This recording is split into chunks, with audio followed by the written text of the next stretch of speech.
It's alright.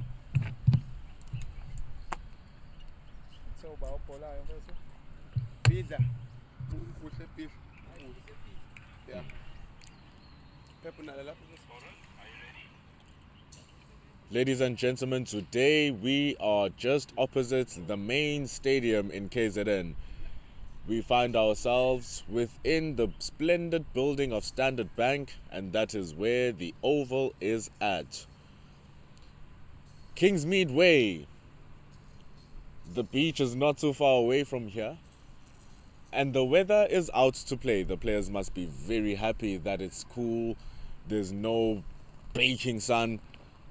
So it ought to be a good day of cricket, and a splendid day of cricket actually, because this is not just any other ordinary game. After starting on Monday, we have reached the final day of the Blind Cricket South Africa T20 National Tournament. And on this last day, we bring you 3 fixtures. And these 3 fixtures are most important. 2 semi-finals, and at 1 o'clock we will be bringing you the final that will be at Kingsmead. Right now at the Oval, 2 teams in yellow. Gauteng, they won the toss and elected to bowl, and they'll be playing against Boland. Boland in their last match, victorious against Limpopo. Gauteng, victorious against Northwest. And it's Buhle Pila to start things off.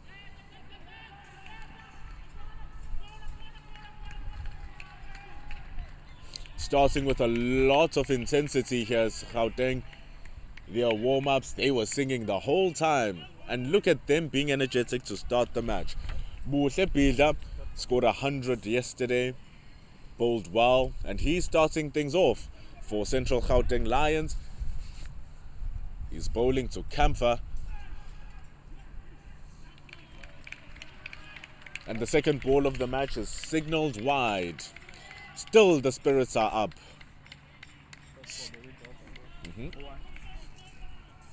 Still the energies are up.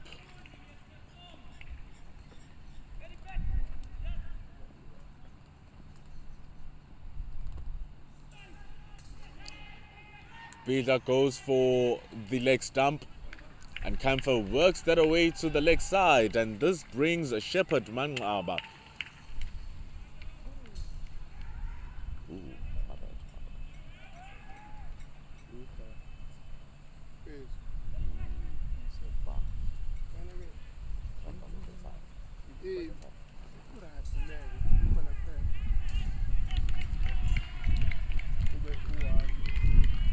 The 2 players look the same, Camphor and Manqaba.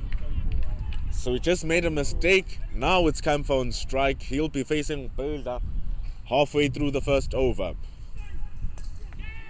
Very good ball to bowl outside the off stump. They go for the shy at the stumps.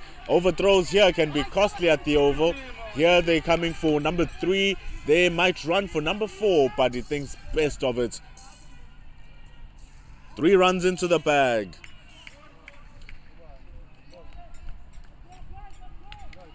Pila using a lot of his energy, enthusiasm. The throw was sharp, but the throw was misdirected. No one backing up. And they steal 2 more runs to Boland, now moving themselves to 6 for no loss.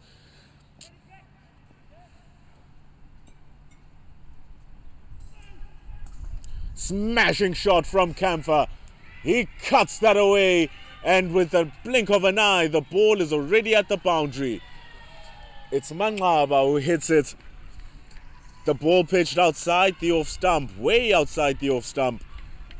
And it has been rightfully punished from Manqaba. 4 runs, and it's 10 for no loss. Last ball of the over. It's a double digits over.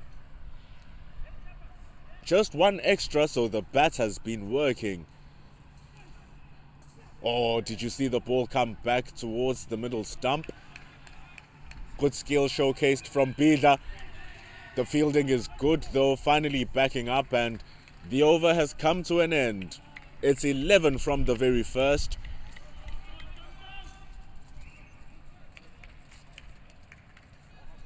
Manqaba is currently stationed on 6. Camphor, he has the cap with the number 14. And he is on 4. And we are watching the first semi-final between these two teams. They met earlier on this tournament actually. They met on the Tuesday and playing against each other.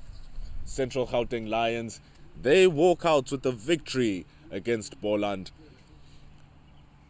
But Boland are no team to joke about.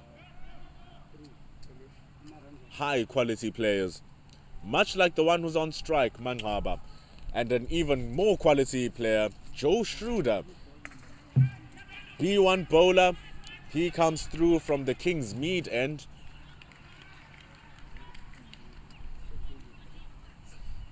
Joe Schroeder, an international level player, has a World Cup to his name even.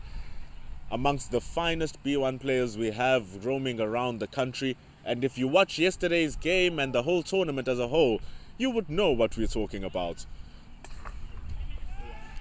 Next ball is bowled wide. It's been driven through to the covers, but it's been stopped in the midfield, and it's a single that has been added by Camphor. 12 for no loss.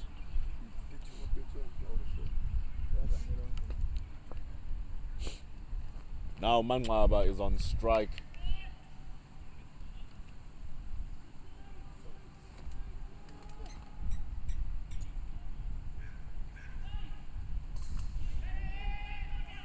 Another wide pitched delivery from Joe Schroeder.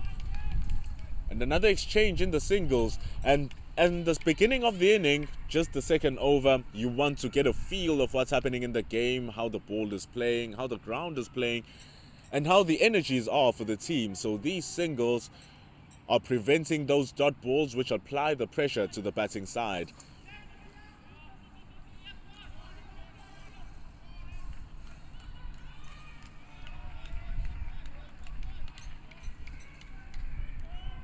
The player shirts from Gauteng don't have numbers, so do forgive us if we struggle to pick who the player is, who's making the fielding.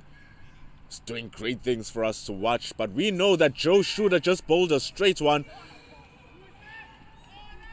But it's being signalled and no ball as they come back for the second run. Takes the score to 18 for no loss for Boland. 2 more balls remaining in the over.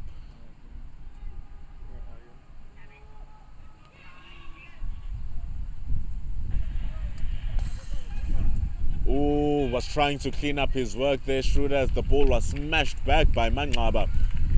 It's just a single though. They've been doing a good job, not a dot ball so far. And against Northwest yesterday, we saw a flurry of those. Against Free State rather, we saw a flurry of those from Schroeder, dot ball after dot ball. But this time, the stakes are even higher with it being the semi-final. And even the start from Boland is not the same. They normally out of the mark with a blasting strike. Only 1 boundary so far. They working their singles, they working their twos. And speaking of twos, over number 2 has come to an end.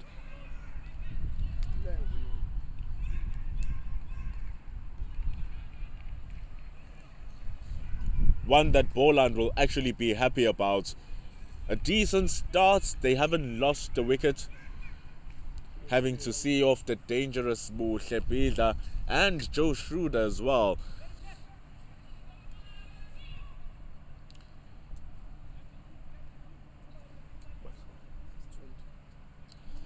Score is 20 for no loss. Going at 10 runs and over to begin the inning. Bila will want to reduce that run rate. Starts by bowling off a wide and actually help increase the run rate. Umpire Godel gives us the signal.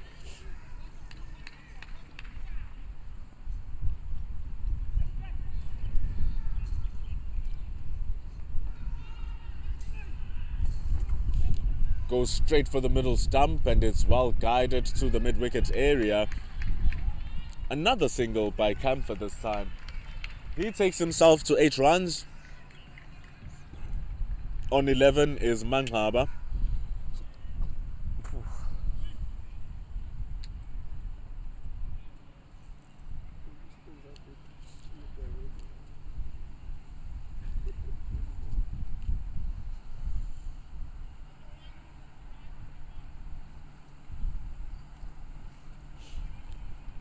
Playing at the Oval means that we might see a bit more boundaries given the slope of the ground from the pitch. The pitch being the holy grail, the pitch being the perch where everything happens. Makes sense why it's at the top of the ground. But Bida comes down the leg side, being smashed through square leg, and a quick run between the two. Zaza not allowing the overthrow, backing up his fielder. You can hear the energies, they clapping, right in synchronization with the birds who are also singing. They are applauding the cricket too. Bida now bowls to Camphor. Goes down on one knee, plays it behind square again, and yet another single.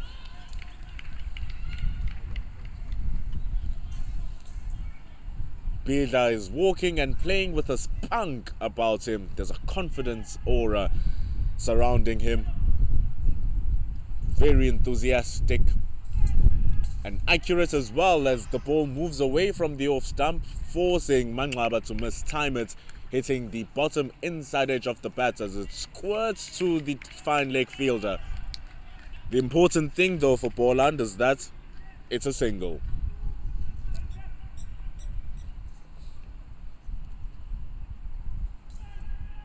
Bowls it outside the off stump, very wide outside the off stump, and the man who's standing on the wide mid off comes around to cover.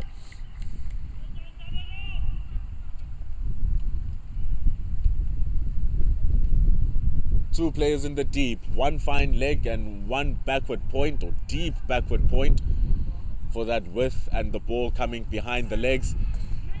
Offering none of that though is Bida, bowling it straight onto the off stump. But Manqaba has good hands and is able to work that to the deep point fielder who's been stationed there. And that single brings the end to the third over. Scores 27 for no loss. 27. Has been a very balanced start from Boland. They're not taking unnecessary risks. Their running seems to be on par with what you would see in a semi-final. Decisiveness is on a high. But the one thing they'll want high of is the target to set Gauteng. Right now, still on 27 for no loss, starting the fourth over. It's Joe Schroeder who continues from the far side end from Kingsmead. He'll be bowling to Manqaba. The energies are still high from the Gauteng province players. The two opening batters will want to dim that shine.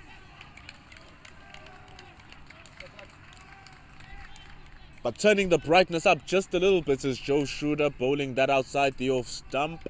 Manqaba was looking for a huge swing and missing it completely. Hence the big vibrations from Central Gauteng Lions. Joe Schroeder, B1 bowler, bowls it outside the line of the off stump. It's been whacked through point. Bida comes around to collect the ball. The throw accurate but not powerful enough, allowing for the second run to be completed. 29 for no loss.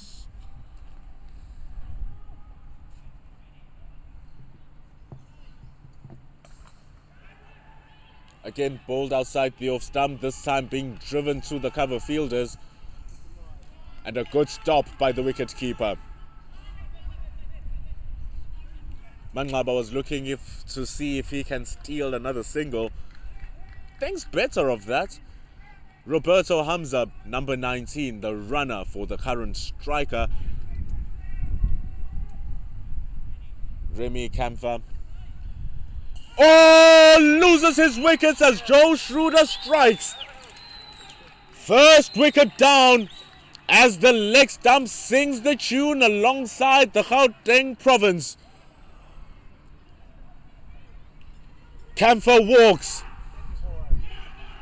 Wickets down, and after 30 runs, the first wicket has fallen in the first semi-finals of the BCSA T20 national tournament, and it's on the capable hands of Joe Schroeder.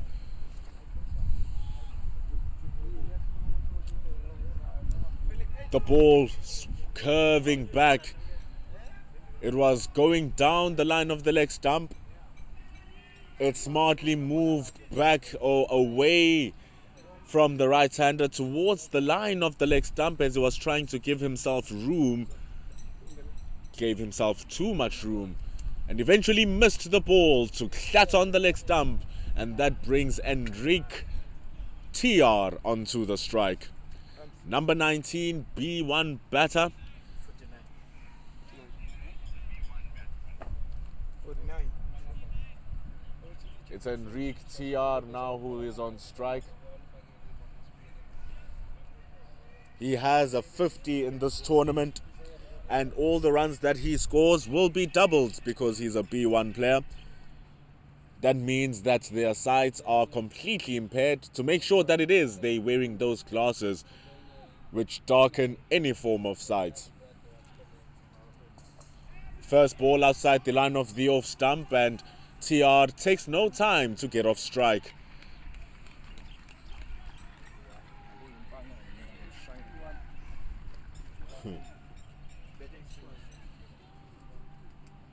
Manghaba now on strike.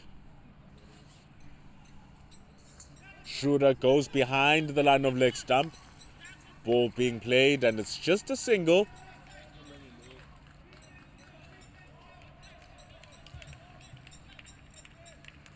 That's how we bring the end to a very quick fourth over. My word. It's 33 for no loss.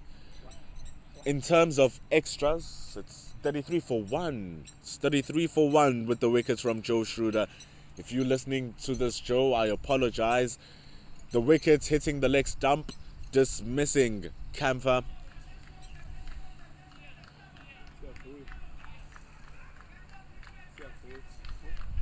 Siyavuya Mahlikihla. He is now with the ball. Another centurion from yesterday. Right armour, a strong run-up, strong bowler coming around the wicket to bowl to the B1 or to bowl to the right-handed.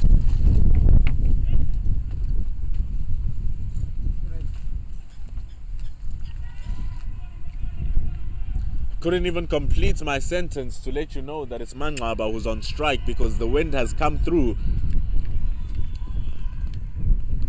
The wind is blowing the gazebo off its perch.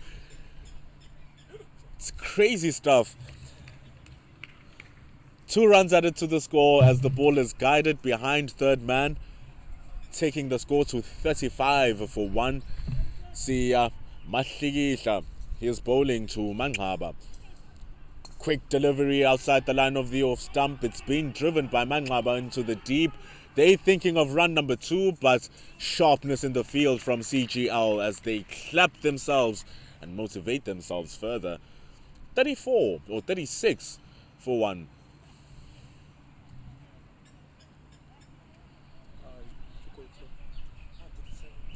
Enrique TR.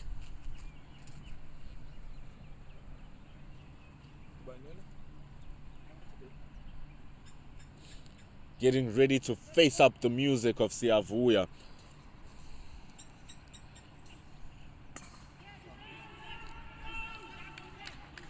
A dot ball as the ball is head onto the short mid wickets, and it's stopped by the B1 fielder whose unfortunate name I cannot give.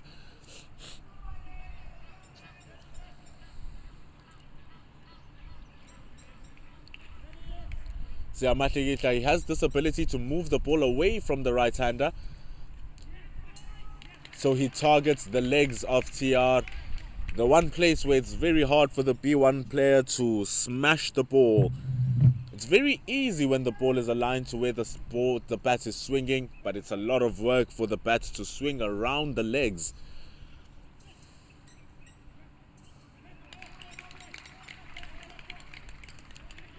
This is impressive bowling from Mahligisha.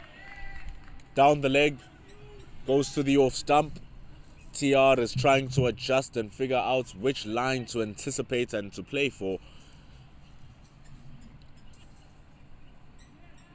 And the line of outside off stump seems to be working for Mahligisha as TR finds it hard to score. That's how we end the over. Brilliant. 36 for 1 from Siya Mahligisha. It's 3 runs from the over.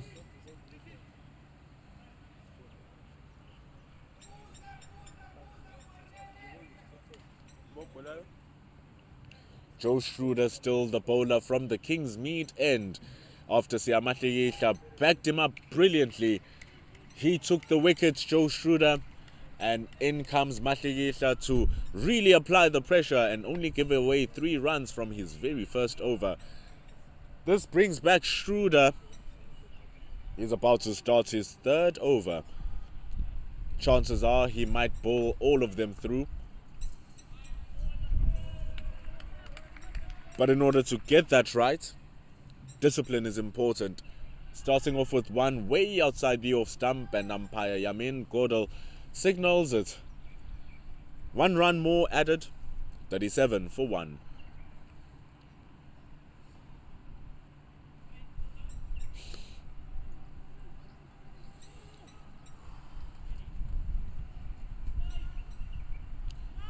Wicketkeeper does excellent jobs to guide Schroeder to where his line should be, and so he readjusts, going to the leg stump and the ball just missing it as Manqaba also misses it. A dot ball. First legal ball of the over. Wicketkeepers now proactive behind the stumps. Very proactive behind the stumps. He was trying to go for the stumping, but the ball being wide means that Schroeder will need to readjust himself very, very well now. Started with the wide outside the off stump, now a wide down the leg. It's hard to find the perfect line, but once he does, it becomes problematic. Almost getting it there with the ball on the line of the off stump, being played down to the mid-wicket. A single, bringing Edrink TR onto the strike. He's still on 2. A single scoring shot, running 1, and the score multiplier for B1 batters is ×2. So whatever runs he scores will get doubled.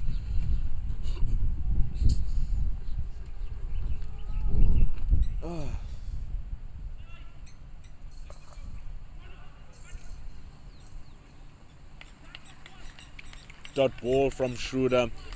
After the first overthrow, which conceded 2 extra runs, they've been on it here, Central Gauteng Lions.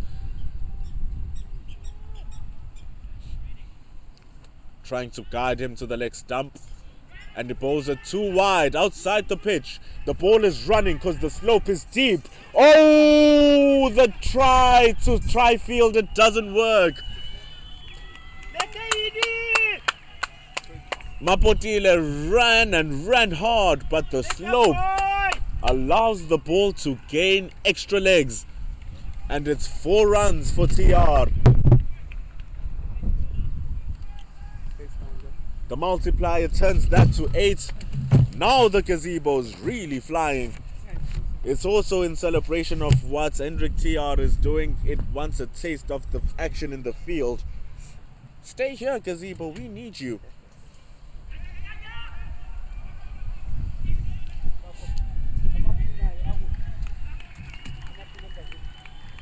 He gets himself off strike, does Hendrik.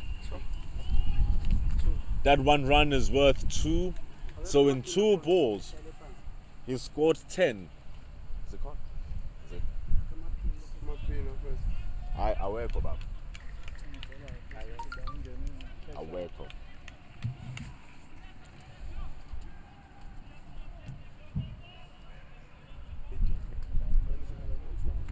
It's 50 up. 50 up, boys! 50 up! 51 runs now with those 2 runs from TR courtesy of his single. They now go to 52. It's incredible how effective a B1 scorer can be. In a space of 2 balls, he just added 10 runs from nowhere. The score jumped exponentially, now over 10 or now over 50. He bats now, TR, batting against Joe Shooter. Making it back home, missing the stumping as the hat smashes my face due to this wind. It ends the over. It's 6 gone. 52 for 1 is Central Gauteng Lions, signaling the end of the power play.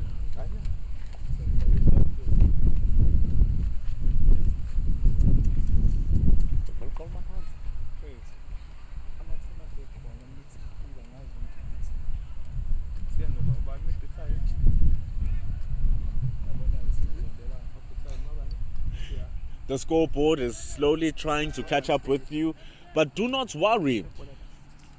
We have our scorers who will keep us up to date with what's happening. With that shot, you have me updating you what's happening. 2 more runs as they add on to the score. Mahligisha bowling it to the legs. He's changed his angle of attack now. Is he? No, he's not. Still coming around the wicket. Bowling it to the legs of Mangaba, who makes use of the space between the deep square leg and deep fine leg. Gets 2 runs.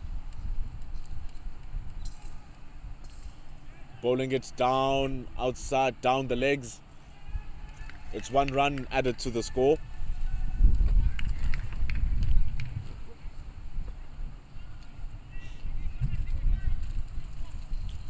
Mahligisha is very much trusting of his line coming around the wicket.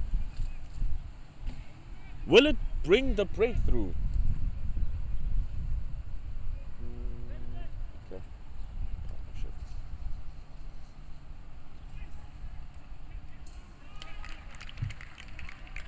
TR missing that completely. The partnership worth 25 runs now. It's growing and growing. And what they'll want to do is stop that, Mahligisha. Ooh, that was so close to hitting the stumps. What a good ball that was from Siavuya. Almost bringing happiness towards Central Gauteng Lions. But he wants to bring it closer to that leg stump. So close. He readjusts this time, but TR makes a proper connection as it was gunning for the stumps. They're going for 2. Will they consider a 3rd? They cannot test the arm of Bidla and his accuracy as well. He's one of the very best that Gauteng has. Extremely fit, extremely strong. 2 runs added and you multiply it by 2, so make that 4.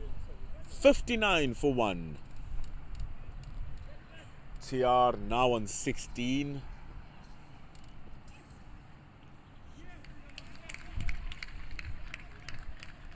Finding refuge in the line outside the off stump to prevent the scoring from Hendrik. That is how we end the over. It is 7 overs gone. 59 for 1.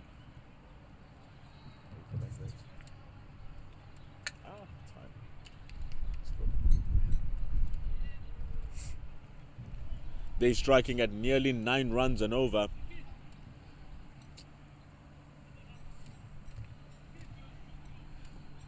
And at this rate, they'll be close to scoring 170.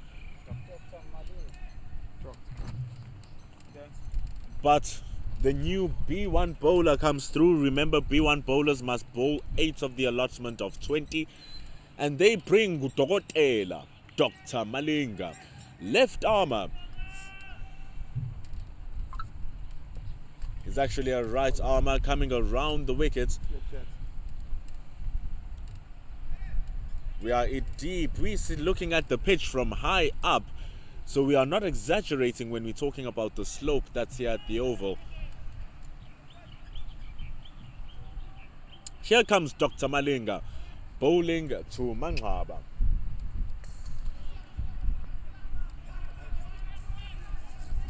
With the power play over, we have more players who can go over to protect the boundary.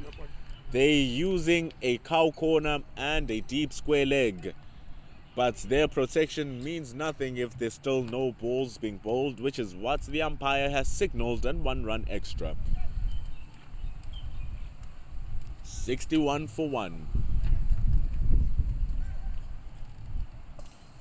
That was very close. A slower ball delivered. Ball is thrown to the wrong end. But no end was correct due to the brilliant running between Manqaba and Hamza. It's 2 runs added due to B1 TR scoring a single. 63 for 1.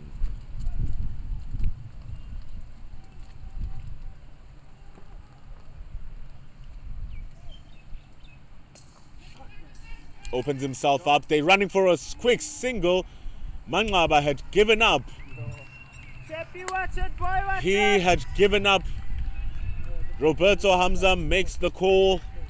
He was already halfway down the pitch, forcing Manqaba to take the single. Luckily enough, the throw is wayward, bringing TR to the strike.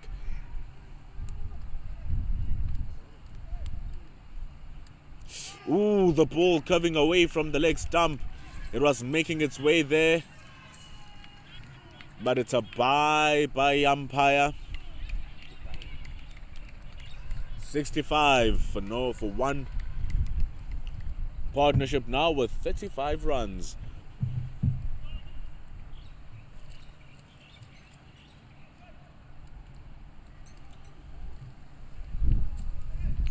Dr. Malinga bowls a no ball as the ball rolls off the pitch. Extra delivery. Malinga will want to sort his line out, channel the spirits of his namesake Lasith. Outside the off stump. Oh, Manqaba was again Chappy, caught watch it, walking. Chappy. He was caught, but again the throw is not on target, and he makes it home, does Shepherd Manqaba. Now on 25 from 26. Edric TR 22 from 16. It's in the air from TR. No one is patrolling the short extra cover area. No one is patrolling that short cover area either, where we have seen many B1 players stand there in anticipation of the ball. Actually had the pleasure of telling an extraordinary catch by Limpopo. But 2 runs added nonetheless. TR playing a single to the extra cover. 69 for 1. Shepherd Manqaba guiding that to the man behind. Short fine leg. He collects and brings the end to the over. 1 run added. It's 70 for 1.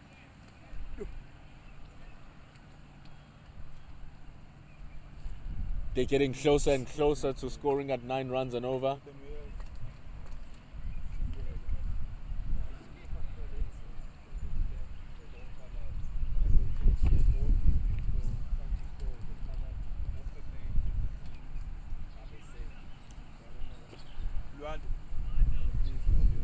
Rwanda.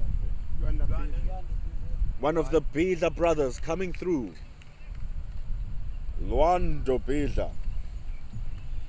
He has the ball. They favouring this line around the wickets with the right-hander. Shepherd Manqaba is on strike, having big difficulties with our scoring or our scoreboard. But the score stands at 70 for 1. Bila, medium pace, brilliant stop by the short square leg. But they still get a single. It's a B1 field over there, so he made the stop with his long barrier but couldn't grab and make the throw on time. Shepherd moves to 27. 27 from 28. So he's anchoring that inning at the top, but he'll want to convert that strike rate to go over 100, possibly over 120. No ball by Bida as he doesn't pitch it. The ball bouncing only once. It has to bounce at least twice, and it has to bounce before the halfway line of the pitch. That one going way over the halfway line, and that is why it has been signaled a no ball by Bida. There's still a single. Shepherd Mangaba is on strike. Score 71 for 1. We stopped the match and it's everything again. Because now it's useless. Trying to long stop attack. I'm like, who's reacting to that power? Since when? Single being played down to the square leg area. And it's 1 run. We are in the 9th over.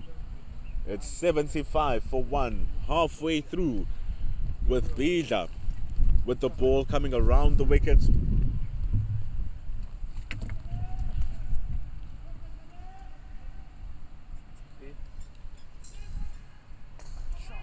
Cracking shots from TR, making a connection going down to the cover area, but it's well retrieved. It sounded nice coming from the bat, but lacking enough power. 1 run.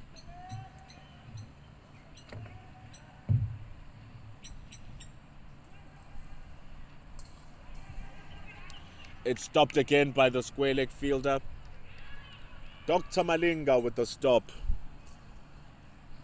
He's done 2 of those, but a single nonetheless. That's the good thing from Boland.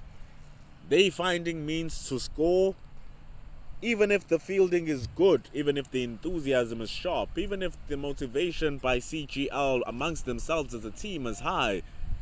He's still riding the spirit of Boland.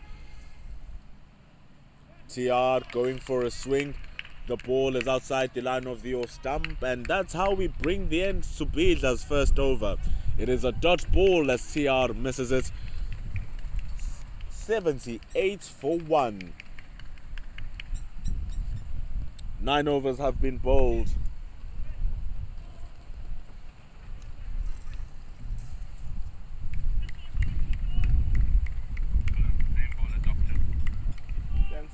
Breeze is coming in a little bit colder, coming in a little bit stronger as well.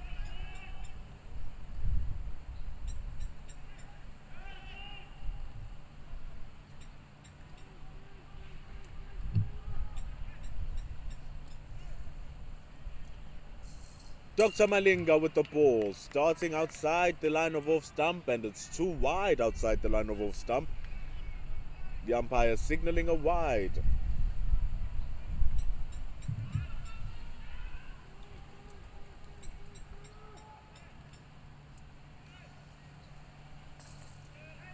Ball hits, bowled outside the line of off stump. It's been driven.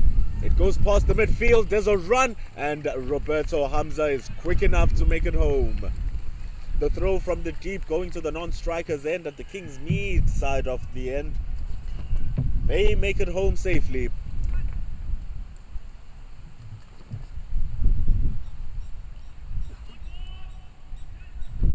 Dr. Malinga. He's only delivered 1 legal delivery in his over so far. This being his second, with Mangaba advancing down the track. But his connection is mistimed, and the cleanup is timed well by the bowler, Malinga. 4 more balls remaining in the over. Shepherd Mangaba opens himself up, and the stop is brilliant. So was the run from Roberto Hamza. Bida with an excellent stop at the mid-wicket.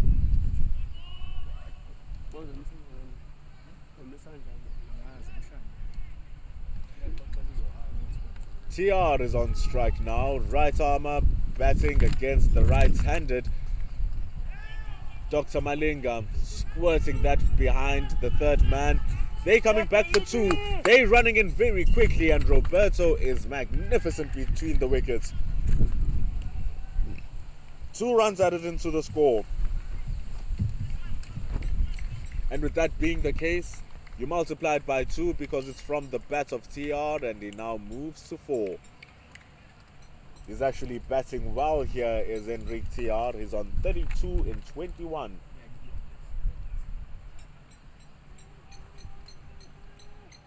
Score is 86 for 1.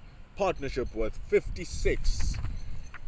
Now partnership worth 57 as Malinga bowls a wide delivery in front of off stump. 87 for 1. We'll give you an update of the score every second ball, since our scoreboard is having difficulties and problems. Not having difficulties in connecting though is Enrique TR, but straight to the middle fielder, no run.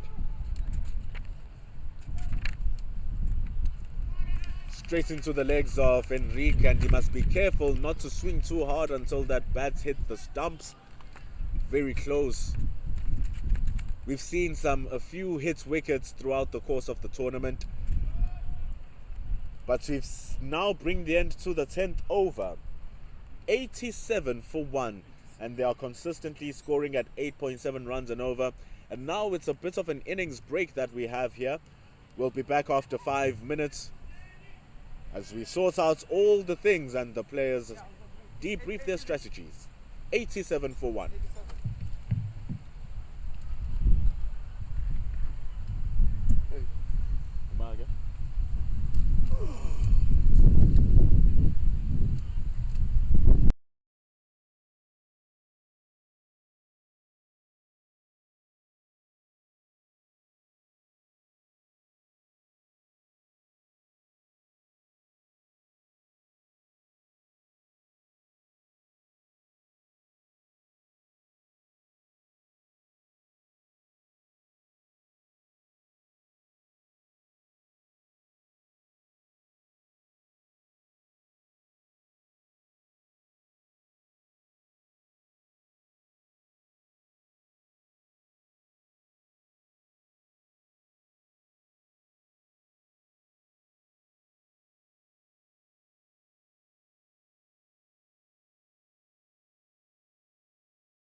We are back. Over number 11.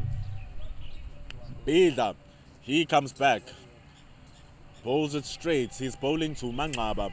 And this partnership now with 57 runs growing to 59. You can see the break worked. Mangaba now has a spring to his step again. Partnership now 59. 59 more balls waiting for the inning to end, and it's a cracking stroke passing the B1 fielder and straight into the hands of mid-wicket. Another single moving Shepherd Mangaba to 35 in 36. Edric TR is on 32 in 23.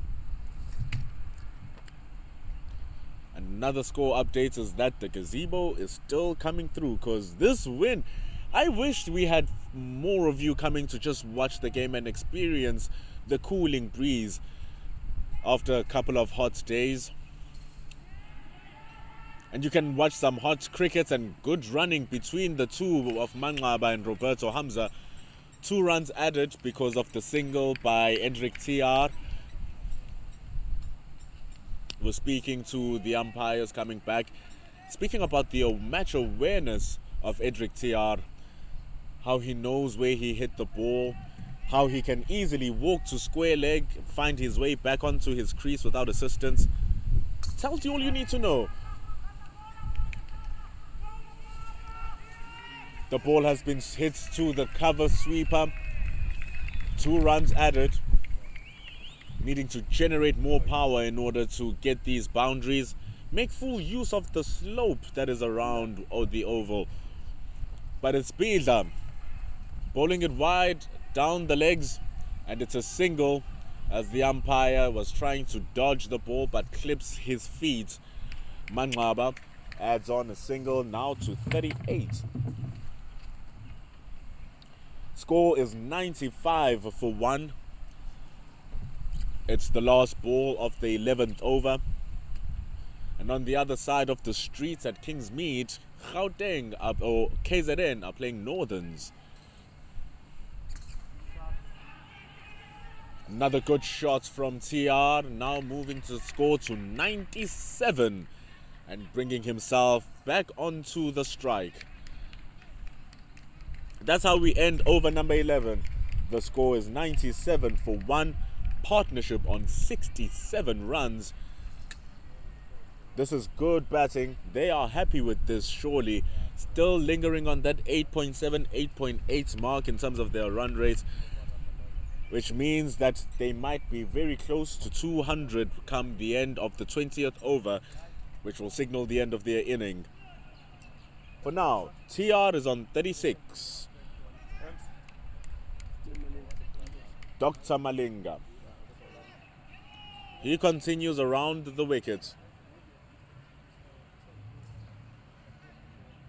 Coming in for his second over. Everyone is ready.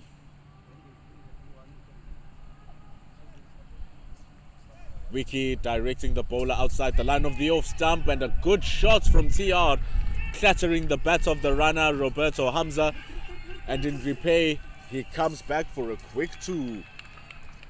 99 runs, close to it's 100 up actually, because it's 2 runs and 4 runs from the bat. He ran twice, times it by 2. 100 up for Boland. Score is 101 for 1. And he goes a bit too wide now, Malinga. He's happy with that strategy. It works. But there's a fine line, and literally it's a line that defines whether it's a wide or not.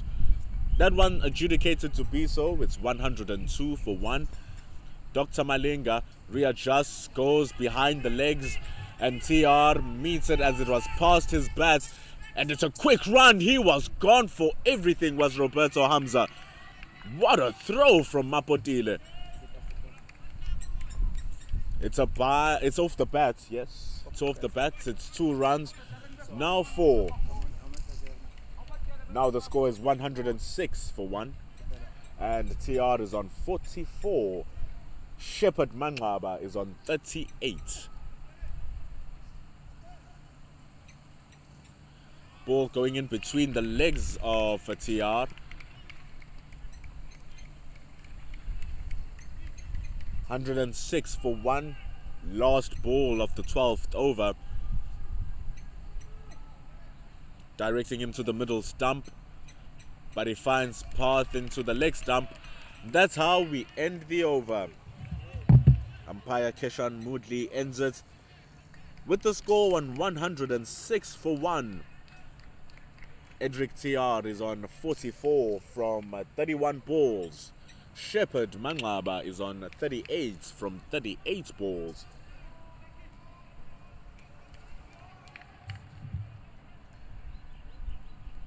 Very close to scoring on 9 runs and over. Currently scoring at 8.5. Bida comes back for over number 3. Manqaba still out there anchoring the inning. A quick run between him and Shepherd. And Roberto Hamza makes it to the other side safely. It's 107 for 1. It brings TR into the strike facing Bida, who continues around the wicket, bowling it across the right-hander.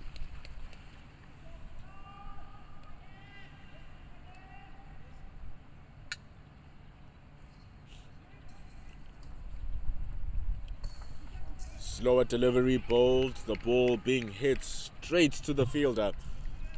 It's Dr. Malinga.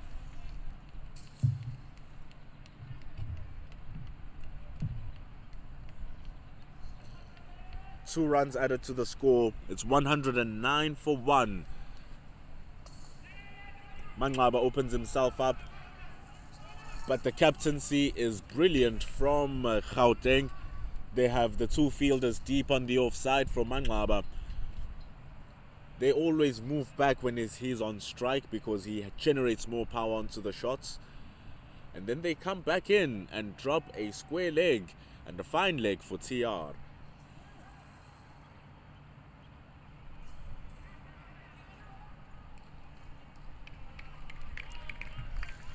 An easy single multiplied by 2, 112 for 1.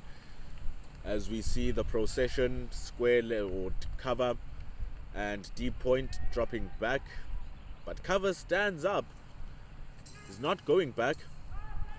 The ball being bowled on the leg side. And it's a single. Leg by. Leg by signalled by Yamin Godel, who's our umpire near the commentator's end. Last ball of the over, 113 for 1. How are we going to end this 13th over? Bida bowls it outside the line of the off stump. TR does not make a connection with it as he was trying to guide it down to the third man. And for ending the 13th over, it's the dot ball. The score 113 for 1. Hendrik TR is on 48 runs, nearing his second half century of the tournament. Shepherd Manqaba supporting him well on 40 and 41 balls.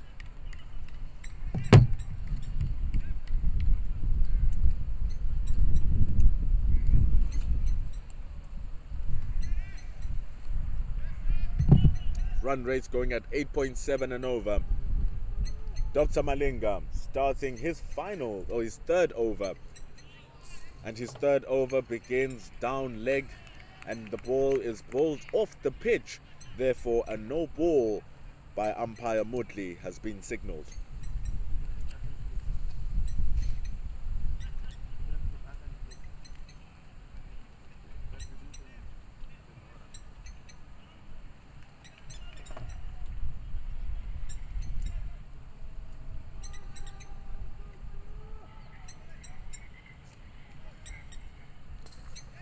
Manqaba opens himself up and they're able to take the single as both the B1 bowler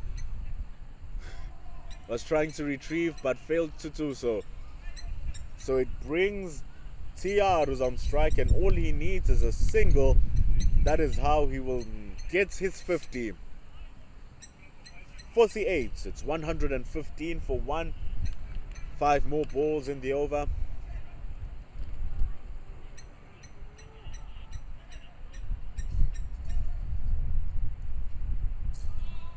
Wide delivery. Very wide delivery. 1 extra run, moving to 116 for 1. Partnership, so good. Worth 86 runs. And with that shot, that is 50 up for Hendrik TR. What a fantastic inning. After 30 for 1, he brings 50. Run out. It's a run out. There's a run out. We were busy celebrating the 50, but Manqaba couldn't make it. There's no run. Manqaba didn't make it home.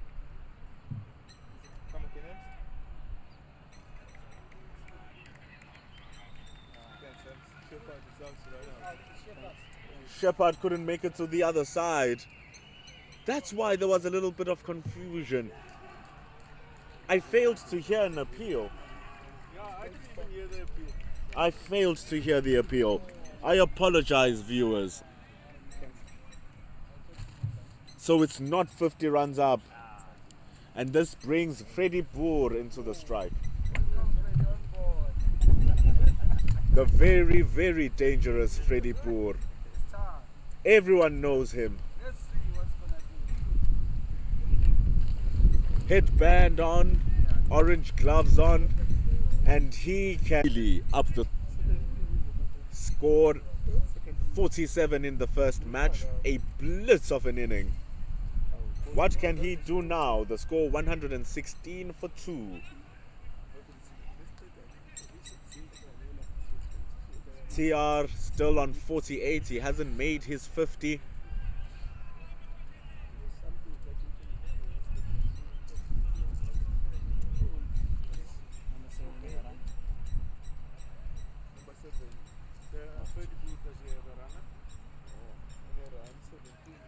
Freddie Boer, he has a runner. Number 10. Please do not be confused. Manqaba has lost his wicket. Is now standing on the square as a runner for Freddie Boer.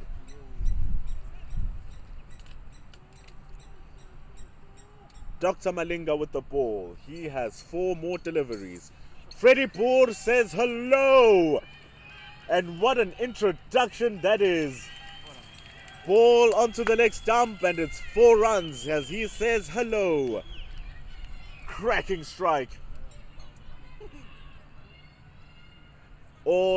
Everyone from Gauteng now sitting with crossed legs, crossed fingers.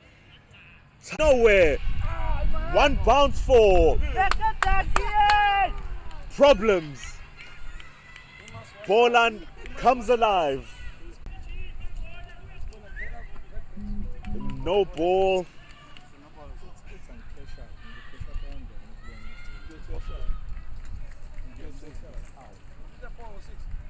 4 runs, 1 bounce. They're trying to retrieve that ball. Put on your seatbelts, ladies and gentlemen. If need be, put on your sunglasses. It's gonna be bright. Malinga with 3 balls. Freddie targeting Joe Schroeder. A very good throw back. Someone test Joe Schroeder's glasses. Surely he can see. Accuracy in that throw. Bringing Hamza back onto the strike.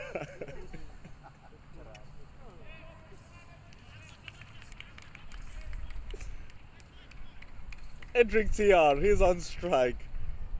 He's on 48 runs. Dr. Malinga with 1 as a single off the bat. Bam! Off stump has been taken by Dr. Malinga. And to end the over, it's wickets down. So close to his second half century in the tournament. Fantastic work from Roberto Hamza, who is his runner. But unfortunately, TR on 48 falls agonizingly close to that half century.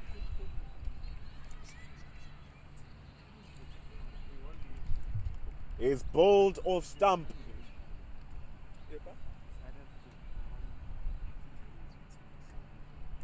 What a way to bring the wicket for Dr. Malinga. Was it the fifth ball or the last one? Last ball of the over, bringing the wicket. Where are we right now? Looking to see who the new batter is so we can update you on the score. Number 7 is in.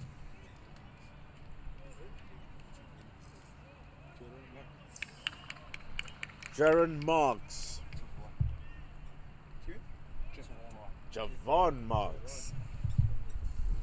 Sometimes when people write R's, you can think they are V's. Javon Marks, he's on strike. The score is 126 for 3.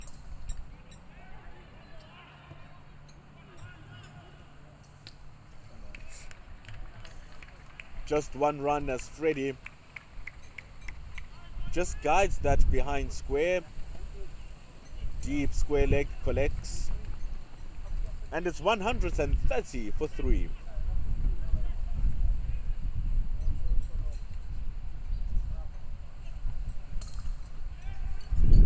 Quick single. They're taking advantage of Dr. Malinga. And they get the single through. Great running there between Javon Marks and the runner Manqaba. Freddie Boer is on strike. It's in the air just for a little bit, mistiming it. They come back for 2, and it's a good 2 as Manqaba dives for his life, and it's appreciated by the Boland fielders. The ball, it's going to the leg stump. So it's easy pickings for Freddie to just guide it down. He's intentionally not trying to hit it hard. It's 132 for 3. A little bit extra power put into that one. And that's why they can only run a single. It reaches the men at the deep in a blink of an eye. 131. 134 for 3.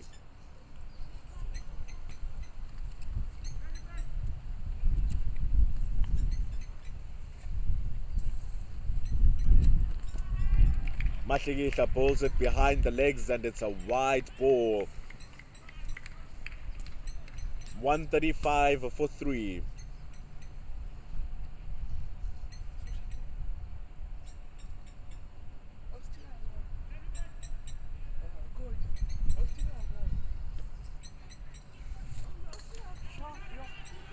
Cracks it in front of square, does Javon Marks. And it's yet another single. Slowing it down just a little bit here are Gauteng Lions. Busy stalking their prey, but their prey is easily getting away.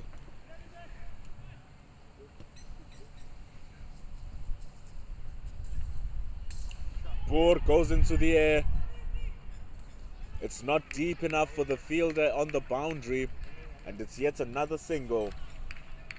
137 for 3. Freddie, he is on 16. Javon, he's on 2. That's how we bring the end of that 15th over with 30 more balls remaining. Only been 20 extras. Will be more prized than that of Frederick Boer.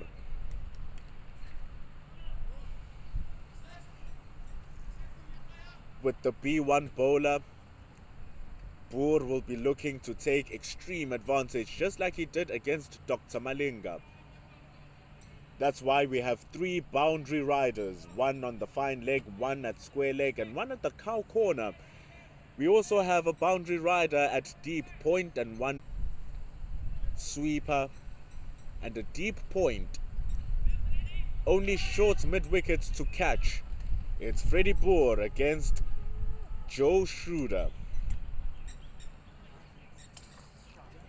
Outside the off stump, here's that man at mid-off to stop it, and it's just one run. Everyone at CGL is clapping because they know that they got away with that one. Now bringing Javon Marks onto the strike. Can he take advantage? Hey guys, don't take that one out. Keep him. Keep him in the rest. Edged it! There was a chance! There was a chance! The batter, Javon Marks. Frederick hits it to the man at fine leg. He came in and he blitzed 2 balls for a boundary in that area, and now it's been covered. So the captaincy working for Central Gauteng Lions. Boland, they have Javon Marks, the wicket-keeper behind Songwengwe. He is guiding Joe Schroeder. The shots hit to the mid-on area, and they just taking it to the one. If they ran hard enough, they could have gotten 2, but opting for 1. And we are 2 balls left in the over. No extra as yet. Joe Schroeder bowling actually really well. Freddie Boer on strike. He's on 18 on 10. Ball being guided behind. It's been collected by Bela. And it's a single again. 142 for 3. 142 for 3 is your score. Javon Marks on 4. Frederick Boer on 19.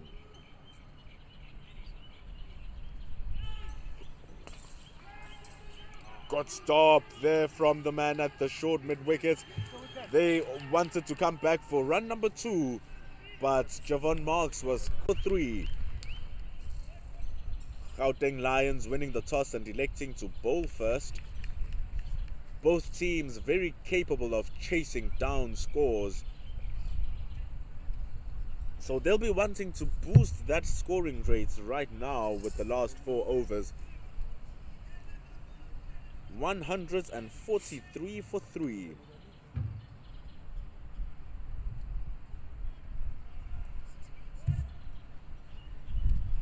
Playing at 8.9 runs and over, and now we have a change. Buhle Bidla.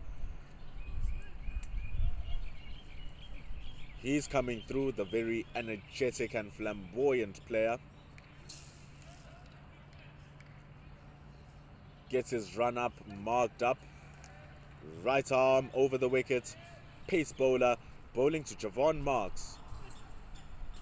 Brilliant! Brilliant, brilliant, brilliant bowling. He deserves to celebrate that one. Curving back to the right-handed Javon Marks, and it hits the leg stump. And that's how Marks falls. 143 for 4. And what a bowl. And what a wicket. And what a start to over number 17. 143 runs. 4 wickets down. They need to be scoring a lot of runs. But what they don't need is a lot of wickets falling.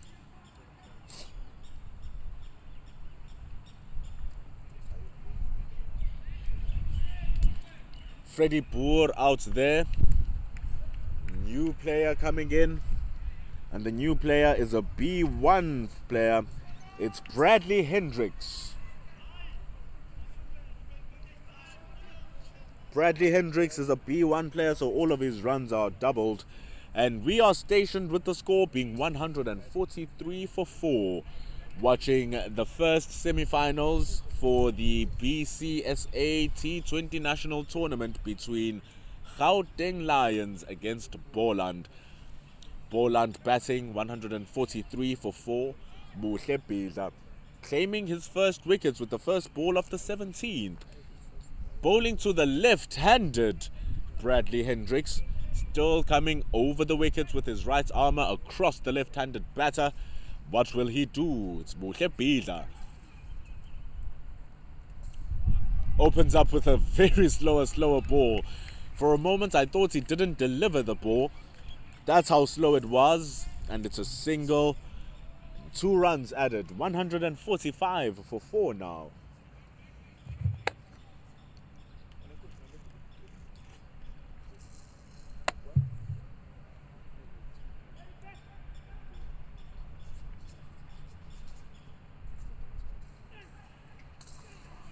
Cracking shot from Freddie Boer, but straight to the man at the deep square leg. Moves to 20 in 12 balls, taking the score to 146 for 4.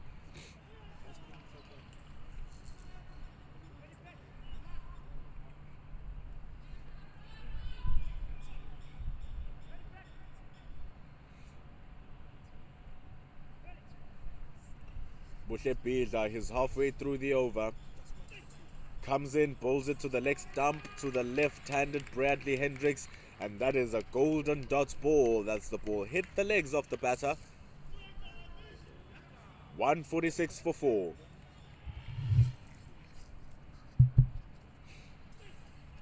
Straighter delivery as it curves away from the left-hander. Very skillful bowling here from Buhle Bidla. He's able to bring them back, take them away, but he's relying on that in-swinger to the right-hander, which consequently moves away from the left-hander. That's how he bowled Jevan Marks.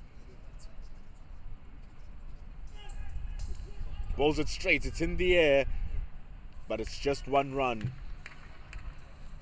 Accuracy is on 100 for Buhle Bidla. It's on 100. That's how we end that over as well. It's 149 for 4. That over only going for 6 runs. And the wickets. 149 for 4. Bidla opening up his death bowling account with 1 for 6. 149 for 4.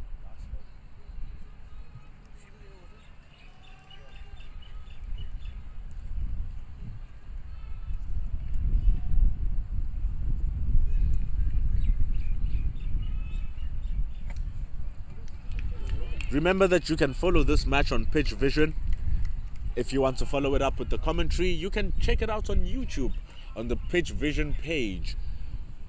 You can also go to Blind Cricket's Twitter page to find out what's happening in the tournament. That is at Blind Cricket S. At Blind Cricket S. But back at the Oval, we have Freddie Boer.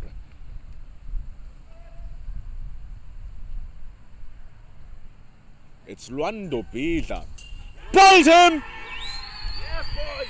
Bidla also gets the wicket. And you can hear the celebrations. That it's because it's the danger man, Freddie Boer, who had a toughie. But CGL clearly had a plan against the danger man. And look at that plan working. Yes, that's what they're going. You can hear it from wherever you are. Danger man Freddie Boer gone, 149 for 5.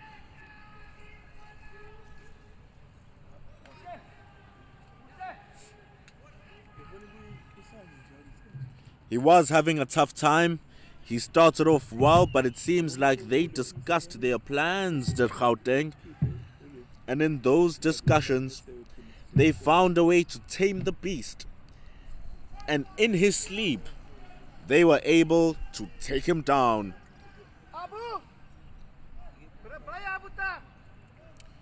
For a while, it looked like Boland will be going and knocking on the door of 200. But the door has changed its location and has taken a few kilometers down the road. So now it seems a little bit further, and we question if the petrol within the Boland players will actually reach the destination of 200. But they have Matt Carter, who's the new batter. He is facing Luando Bila, and also a good all-rounder is Matt Carter. Outside the line of off stump, he starts off with the ball crossed back onto the mid-on region. And they just take one run. It's safe to say that the running has slowed down compared to how it was in the first 10 overs. Energetic Roberto Hamza, he's out there running for the B1 player Bradley Hendricks. He's taking his guard. He's left-handed, facing Luando Bila. He's coming over the wickets, right armour, medium pacer.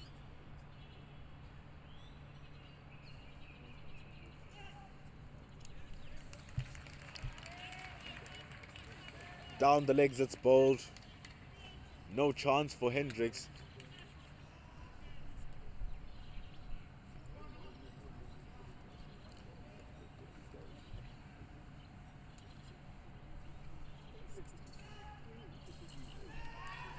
Another ball coming down to the legs, and Buhle restricting the run scoring. It's 150 up with that single couple of balls ago.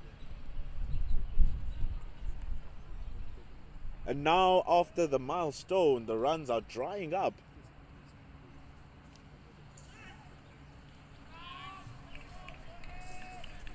Misses his lines, does Bila. Wide ball signaled, moving the score to 151. Bradley Hendricks' run scoring is invaluable for Boland. So they would want him to get a start as umpire Keshan Mudley lets those goes.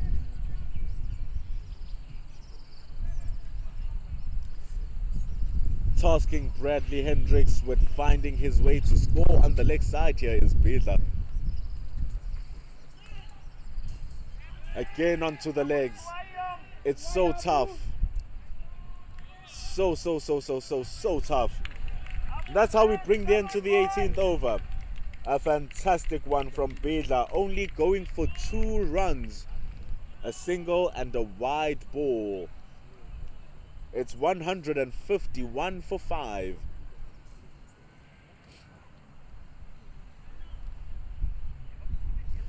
If you're just joining us on Pitch Vision TV, we had technical problems with our scoring, so we rely solely on the commentary that you are listening to, as I rely on our live scorer. Buhle Bila comes in for his final over. He's pumping up the team. He has so much energy, it's actually wonderful to see. He can't not inspire the whole team. Setting up his players, letting them know on what to do. Bila is ready. A man at fine third man, a man at fine leg. And the deep fine leg fielder collects for a single. Penultimate over.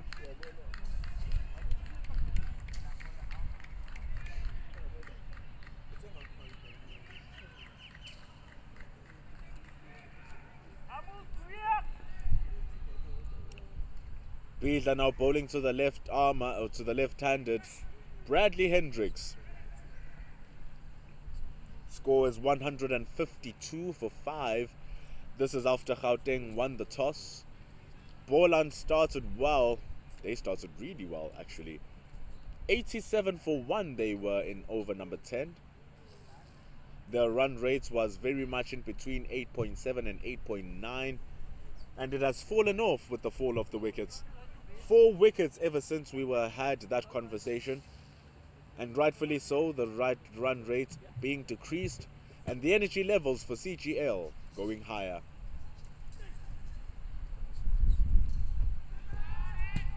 Slower ball.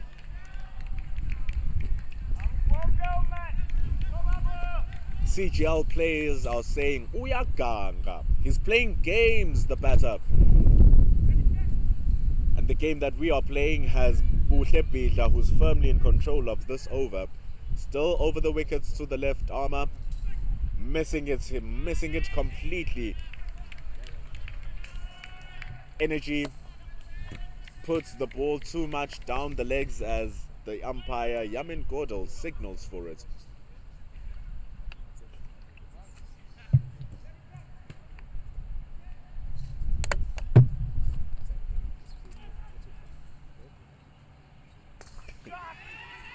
It's actually deceptive what he does. Hamza was halfway down the pitch. There was never a single there. The ball being played onto the cover area. Calls for a single by Hamza. Sent back by Manglaba, who's running for Matt Carter. And Carter hasn't had strike for a while now. Bradley has faced 10 balls for his 4.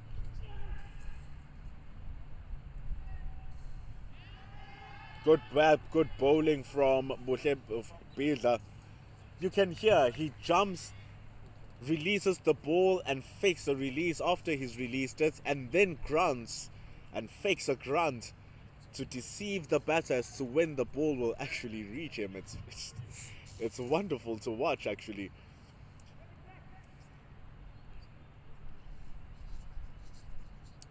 Four runs off the over.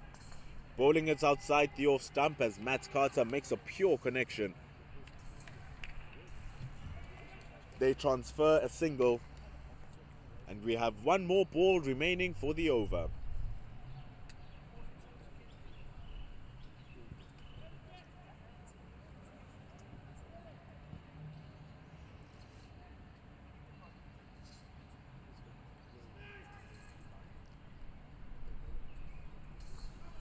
Slower ball to end the over from Bidla. A single.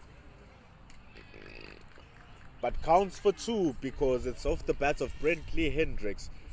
To end the penultimate over, we have the score at 158 for 5.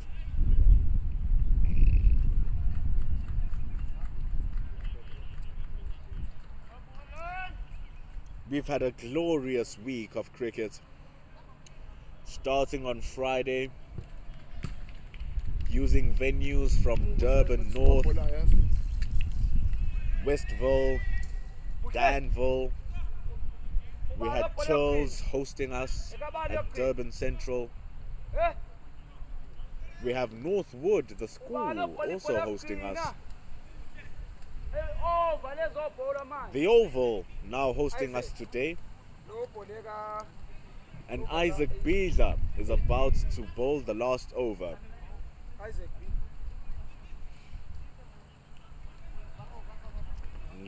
Much like Bidla about to bowl the final over, Kingsmead will play host to the final match of the tournament, which will happen in a couple of hours' time, starting at 1 o'clock. It's 158 for 5. 158. And they need to build this up, Boland, with the last over. Guys, it's okay. It's Bradley Hendricks. Here comes Isaac Bidla.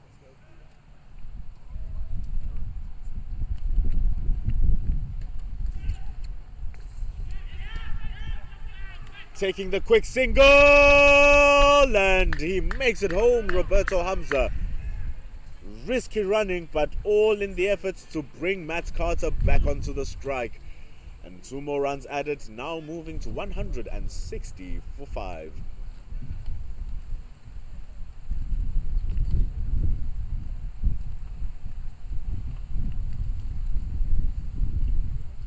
Only one, actually no fielder outside the center circle. It's defense, defense, defense all the way. Stop the singles, chances of getting a boundary, we will see. Matt Carter, Subila, reverses his stroke. And the man at short's third man comes to clean up. It's a single, 161 for 5.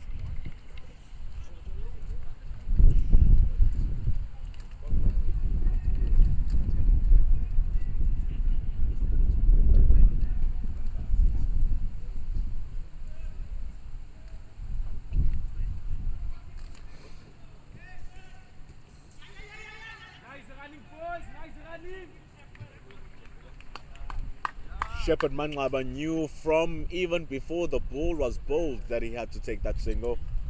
Risk everything to bring Matt Carter back onto the strike, but the important thing is that it's 2 runs added to the score. So by getting these singles courtesy of Bradley Hendricks, they actually getting a brace of runs each time.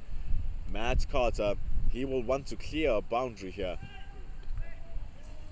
And it's a well bowled delivery from Isaac Bidla, bowling it outside the line of off stump, and Matt Carter playing with a straight bat. No, dot.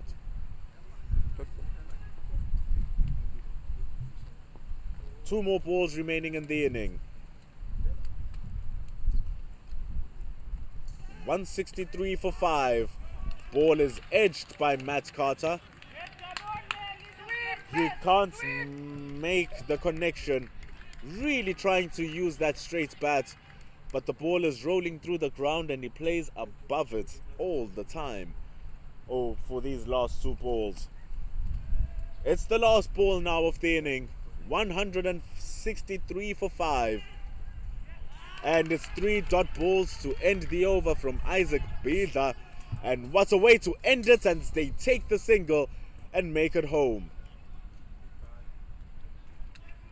It's a bye. It's a bye. The bye ends the inning. 164 for 5. That is the score that has been posted by Boland after being tasked to bat first by Gauteng, who won the toss and elected to bowl. They started off brilliantly.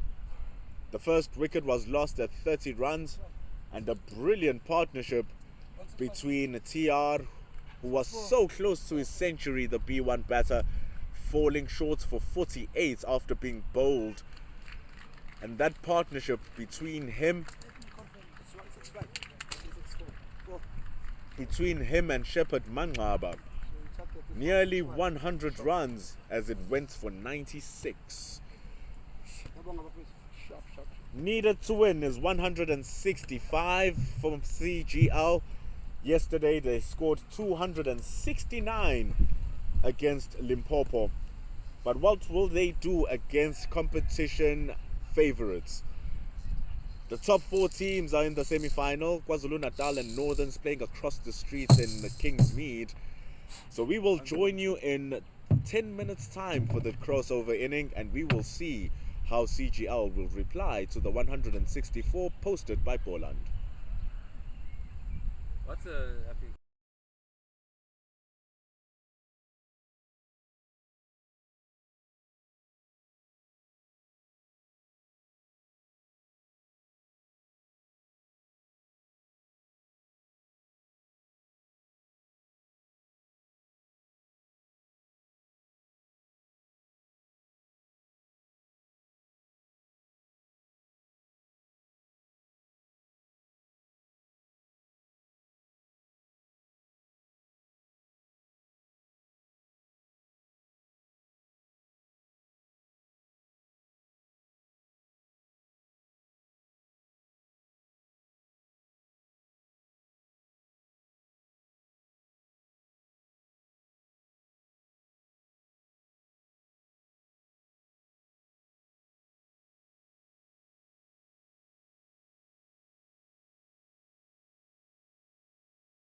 Oh. Batting, Buhle Bidla. Bowling, Remy Camphor. Isaac Bidla batting, part of the Bidla trio. And the first ball from Camphor, bowls it straight, and it's 1 run. Yesterday we saw an exciting partnership between Buhle Bidla and Siyavuya Mahlikihla, 238, and they'll be hoping for the same result. Yeah, so.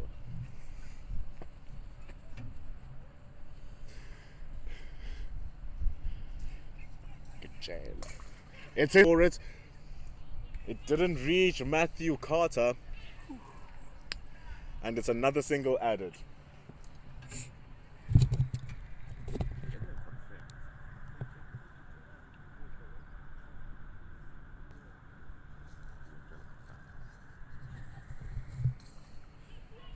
Ball is bowled straight from Camphor, sees the need to take off his cap now.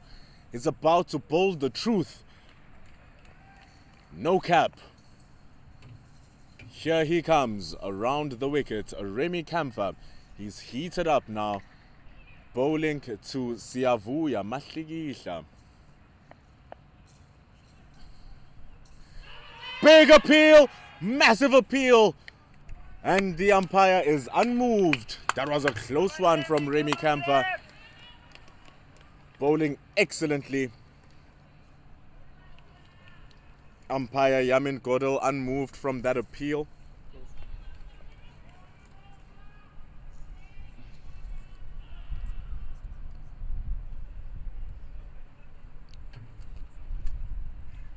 We have one more ball for Camphor.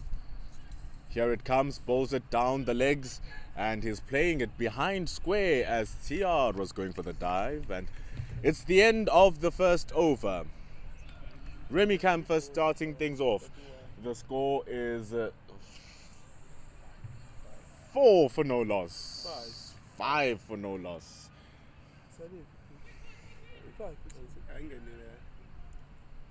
We've sorted our problems with the scoreboard, so that mistake is on me. 5 for no loss. That's where we are at. They still need another 160 runs from their allotments of 112 and 114 balls.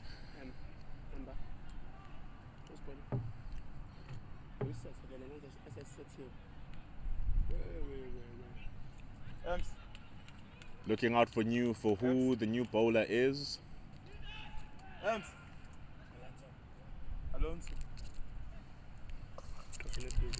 Ball being played up into the air.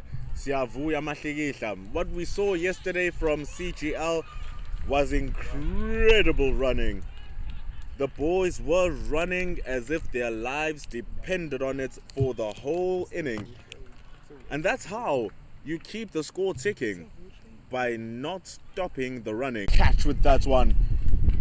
Just popping it up into the air just a little bit. There was Bidla. And it brings Siyavuya back onto the strike. It's 7 for no loss.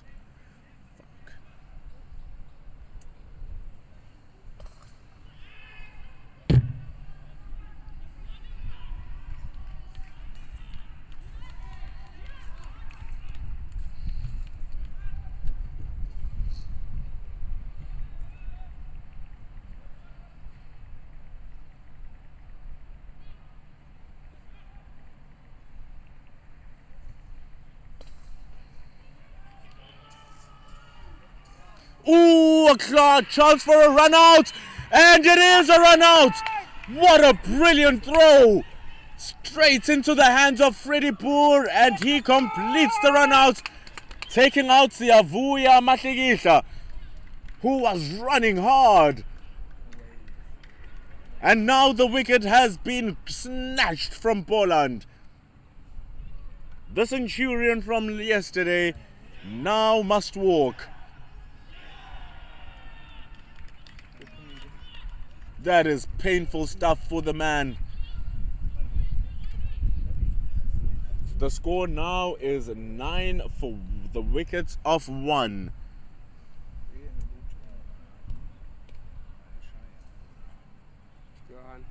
Risky single. Very risky. And the wicket is gone. Get up, boys!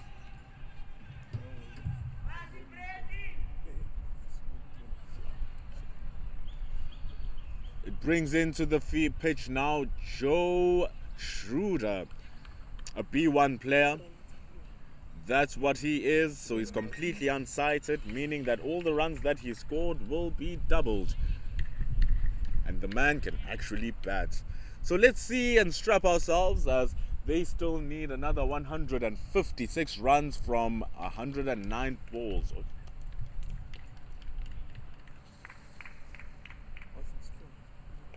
Go for an underarm throw, but the ball just slips from Bradley Fredericks. Schroeder gets his first single. So it's 2 runs added into the score.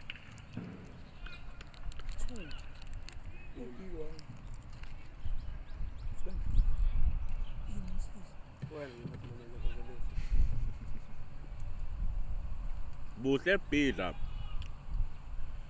Isaac Bidla.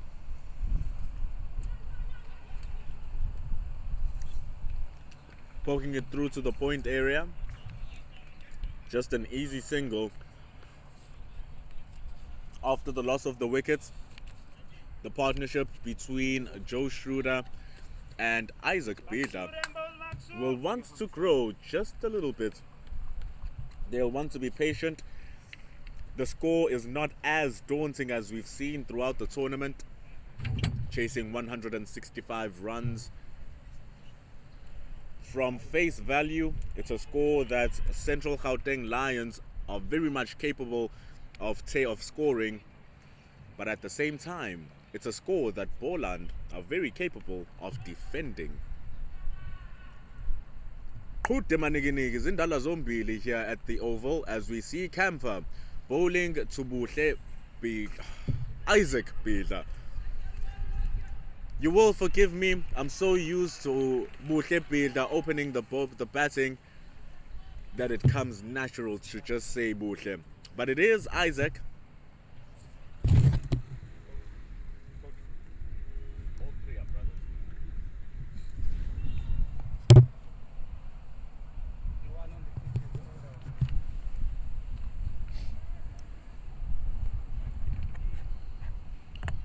Remy Kamfa runs in for yet another delivery, bowling it outside the line of off stump, gets the connection, does Joe.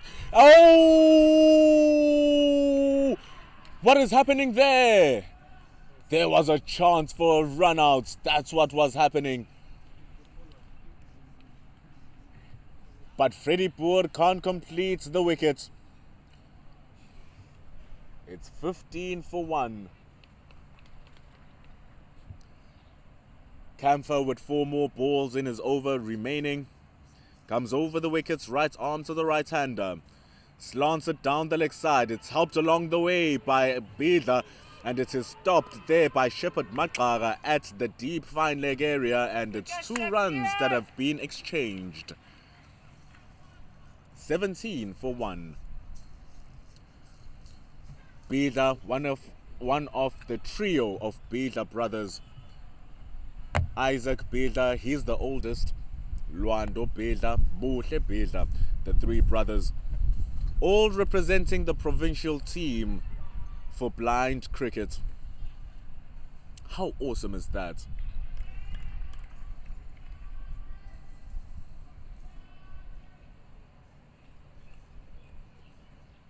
The required run rate at 8.5 runs and over. That shouldn't be much of a worry just for now. Just for now, it shouldn't be, as Remy Camphor looks to make it a worry by taking a wicket, and he offers a wide, bowling it down the legs. And it's 19 for 1. 2 more balls still remaining. Ooh, the ball was straight and just hitting the gloves of Joe Schroeder, and that's how Schroeder survives. He misses that. Middle stump was about to start singing its song. Last ball of the 3rd over. It's 19 for 1. Camphor bowls it to the legs, and it's lanced down with the ball curving onto the right-hander. But because he had targeted the leg stump, swung a bit too much, umpire Godel signals the wide, and it's 20 for 1.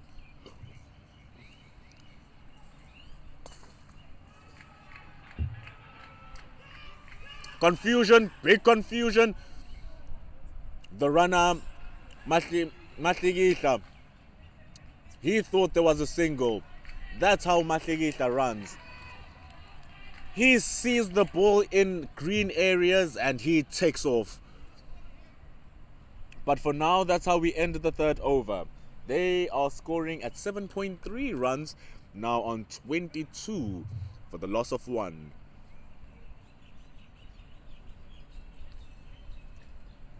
Central Gauteng Lions, they still need 143 runs. They have 102 balls to do it. Their current run rate at 7.3 is a run behind from their required run rate of 8.4. The equation is still steady. It's still balanced.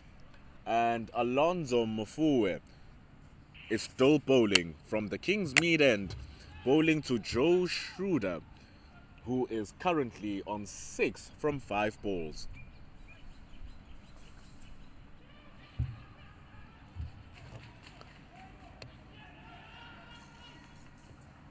We're seeing a lot of those instances where the runner is supposed to give runs to the running team, but he ends up becoming the fielder for the fielding team. The ball being hit straight to the runner,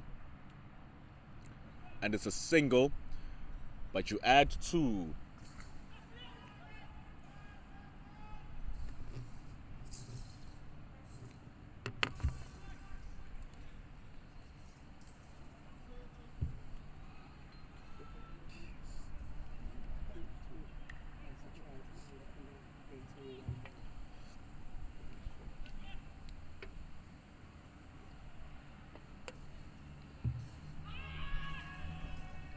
It drifts down to the leg stump, hitting the legs of Joe Schroeder. That's why it's the appeal, but it was never hitting the stumps. It's a dot ball though. Balls needed now below 100. And the ball was bowled behind the legs of Joe Schroeder. Umpire Mudley does not give the wide. Dot ball. 2 more remaining in the 4th over. Alonzo Mafui bowls that onto the off stump. Schroeder was looking for a shot, a big one, just hitting it straight to the bowler. And it's the last ball of the 4th over now from Joe Schroeder. The score is 25 for 1. Big appeal as the ball was coming straight down. And that's how he ends the over. You would think that the cheers and the claps mean that umpire Mudley gave the wickets, but not the case. To end over number 4, it's 25 for 1.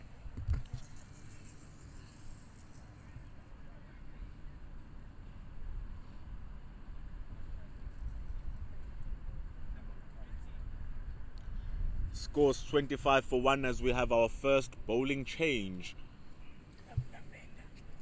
And remember,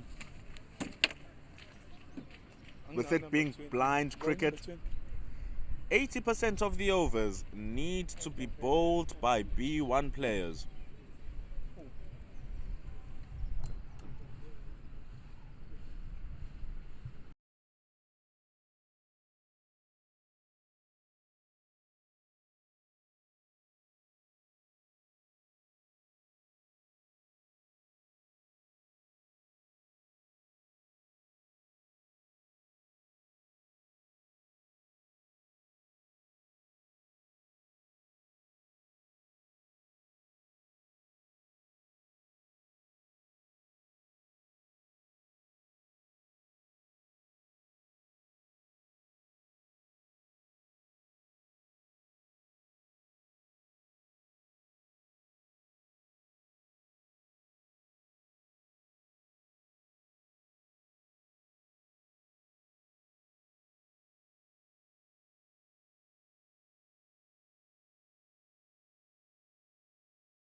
span.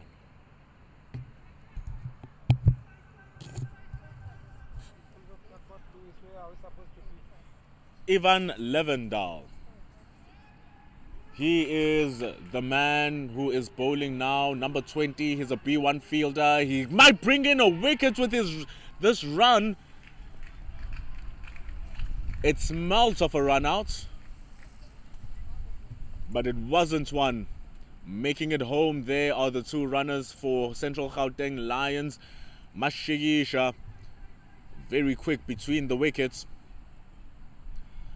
Lavendal, right armour over the wickets. B1 bowler bowling it down the legs. Umpire Yamin Godel, he signals the wide.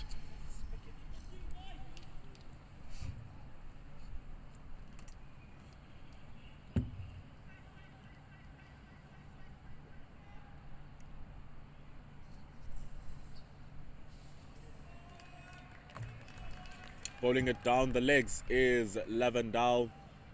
Those dot balls are crucial. They are defending a decent score, but a score you'd say could have been bigger in 165. And in a small ground like the Oval, in a slopey ground like the Oval, where shots penetrating the infield might guarantee a boundary, they need to be very sharp here, Boland. Just like that with that dot ball. Joe Schroeder on strike.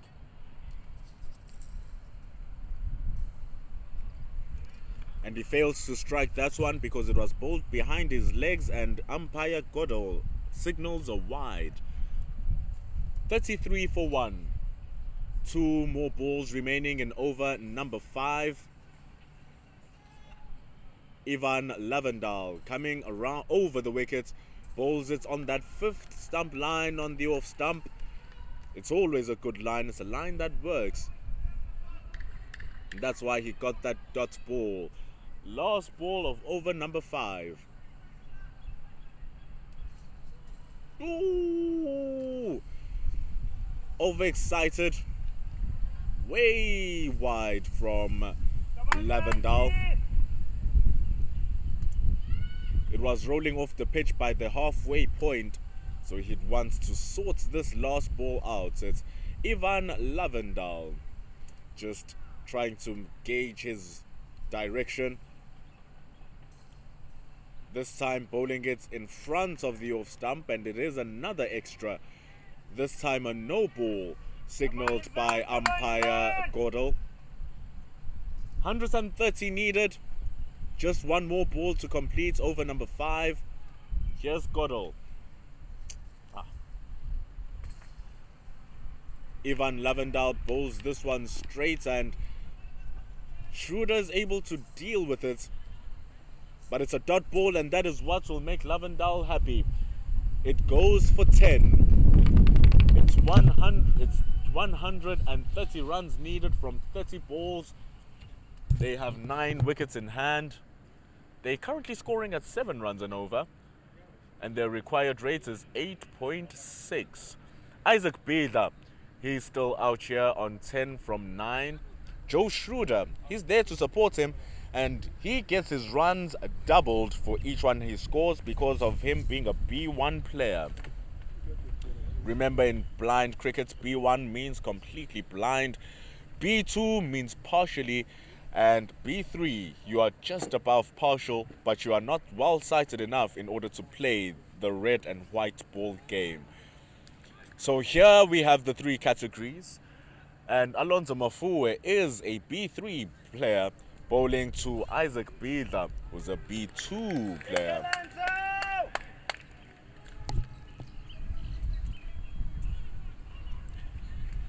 Alonso starting off with a dot ball. Boland are happy with those efforts. Cracking sound from the bats, but it's just a guided shot down to the deep, much like Dr. Malinga was for Central Gauteng Lions. But Mafui, he continues, goes to the leg side. Joe Schroeder goes aerial as he takes the knee, hoisting it up into the air. And it's an easy single for the veteran of South African blind cricket. Alonso Mafui is halfway through his sixth over. Through the sixth over of the inning, rather. He's on his third.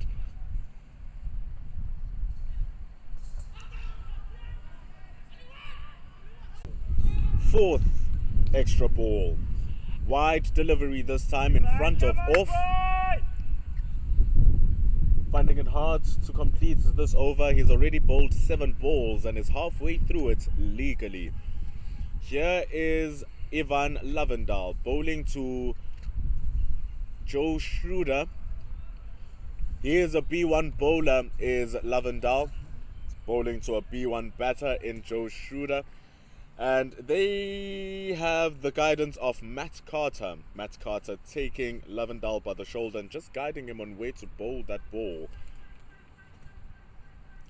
Needing his wicketkeeper more than ever here is Lavendal. Gets the connection finally as the ball was drifting down the legs. And it's a stop by TR. Poor throw though from him, who misdirected it. He thought he was facing one direction, yet he was facing another.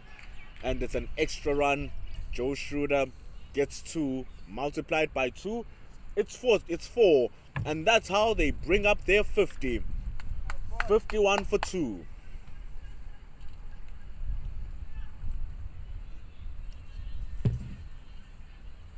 Whipping it down the legs again. And umpire Godo signals the wide, the no ball again. Very difficult to close off the over here for Ivan. Really needs help from his teammates here. And it's a good ball finally as it swings away from the right-hander coming over the wicket. And it's a single. Played by Joe Schroeder, therefore it's 2 runs. They move to 54, needing 111 for the victory. Bilda was already halfway through the track before even playing the shot. And it's a quick one to go across. That's how we bring the end to the 7th over. A pretty long one from Ivan Lavendal. But they'll be happy, Central Gauteng Lions. 110 from 78 balls.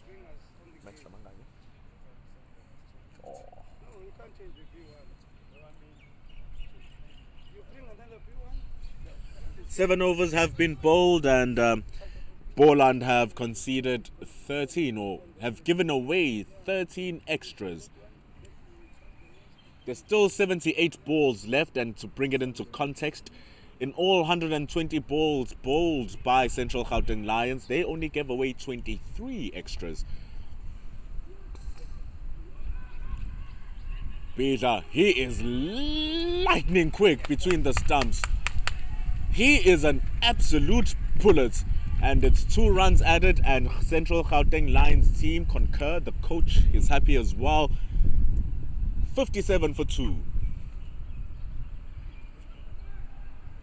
Peter, he's on 4 for 3. He's only faced 3 balls. He doesn't like facing many because he just does that. Think of what he's doing as a master midfielder who doesn't want to score, who doesn't want to assist. He just want to get the ball and pass it away to the next player to do something with it. That is what Bila is doing right now. Ball comes in, plays it into space, they go for 1, and he rests his case. Superb stop, but Bila is already there. My goodness. It's hard not to be impressed. It's very hard to be not impressed, but the stop was brilliant at the short extra cover, and it's just 1 run.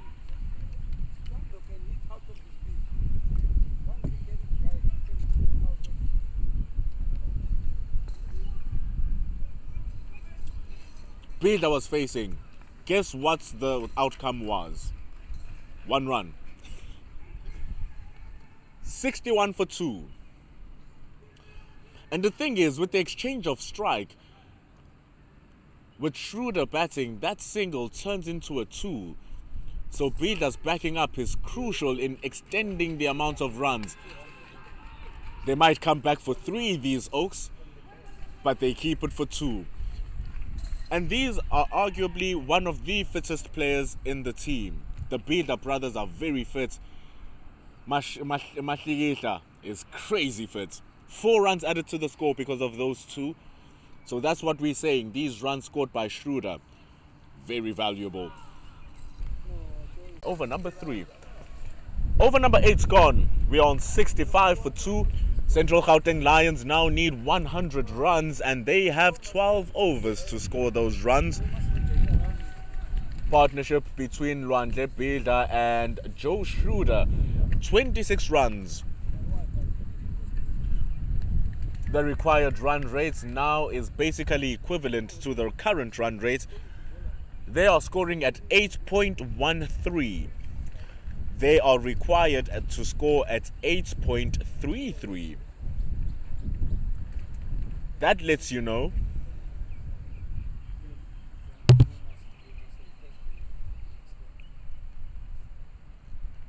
it's back to Ivan Lavendal. He is coming from the commentator's end. And he'll be bowling to Lwando Builder, who is currently on 6 from 5 balls. He understands his role very well here, Builder. Mahlikihla does so too as the runner. Cracks it through, and finally he might get more than 1. The ball is running to the cover boundary, and so it does. 4 runs added by Lwando Builder. Brilliant strike. Coach is screaming the engine is warm. I think it's warmer than warm. It's hot now. He has been running up and down, and finally he cuts himself a little bit of a break, smashing Ivan Lavendal. 69 for 2. The second boundary of the inning.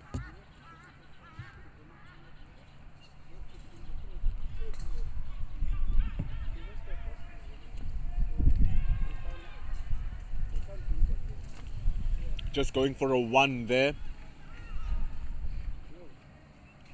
95 runs needed.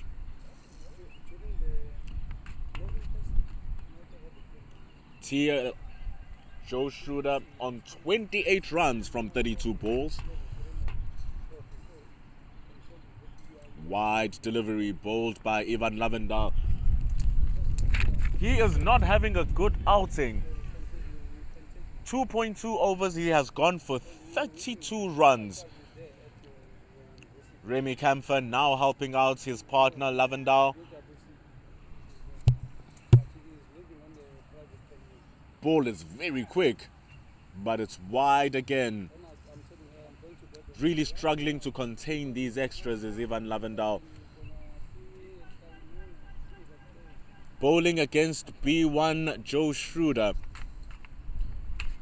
He chucks it wider than wide, and it's a no ball signaled by Yaman Kodo. And these runs are costing Boland here. They need to defend 165. They've already given 16 runs away as extras.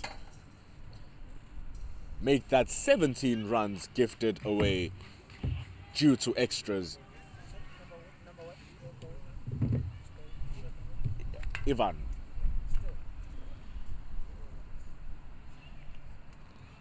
He has 4 more balls to bowl. He has already bowled 6, but 4 consecutive balls have been illegal. Joe Schroeder finally makes a connection with the ball. He has been frustrated. He wants to hear that. And he does.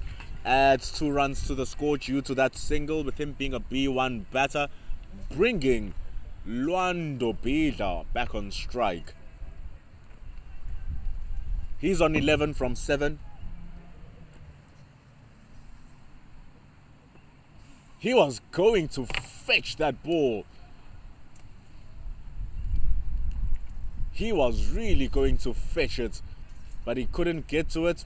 The ball has rolled off the pitch behind the legs of Builder, and it's a no ball again from Ivan Levendal. Gets a very good one this time and actually completes it with a good stop as well. That must give him a little bit of confidence. Ball was straight onto the middle stump, getting his lines working. He dove to his left, getting his fielding working. 87 needed. Yeah. Umpire Godel not calling the wide.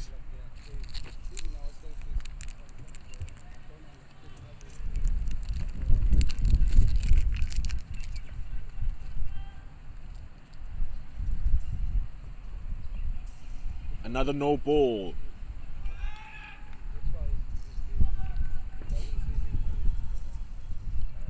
Another no ball, and you can hear a little bit of frustration from the fielding side now. Here's Boer guarding and guiding his player. Brilliant bowling. Brilliant ball. Quick run. And he's already made it home.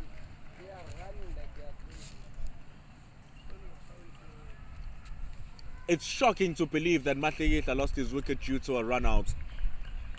He's such an exquisite runner. We saw it in full display yesterday. And we are seeing it in full display now. Helping out his teammates Joe Schroeder as much as he can as his runner. And if you could pick anyone to be your runner, if you could pick anyone, it would be Siyavuya Mahlegela or anyone of the Bidla brothers.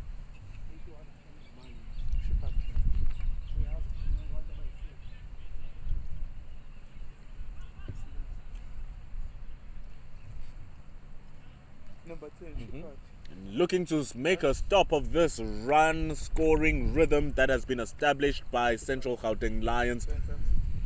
We see a change in the bowling. Welcoming Manqaba, Shepherd Manqaba. He'll be coming from the King's Mead end. He will be bowling to Joe Schroeder. Joe Schroeder, he's on 32 from 37. Manqaba bowls it outside the line of the off stump. It's been played down to point. Roberto Hamza, he pulls, throws it straight, but Mahlegela, nitrous oxide in his feet and in his tackies, takes the partnership up to 46. Running hard and running 2, multiplied by 2, and Schroeder has added 4 runs. B1 player, let us not get confused. He's on 36 from 38.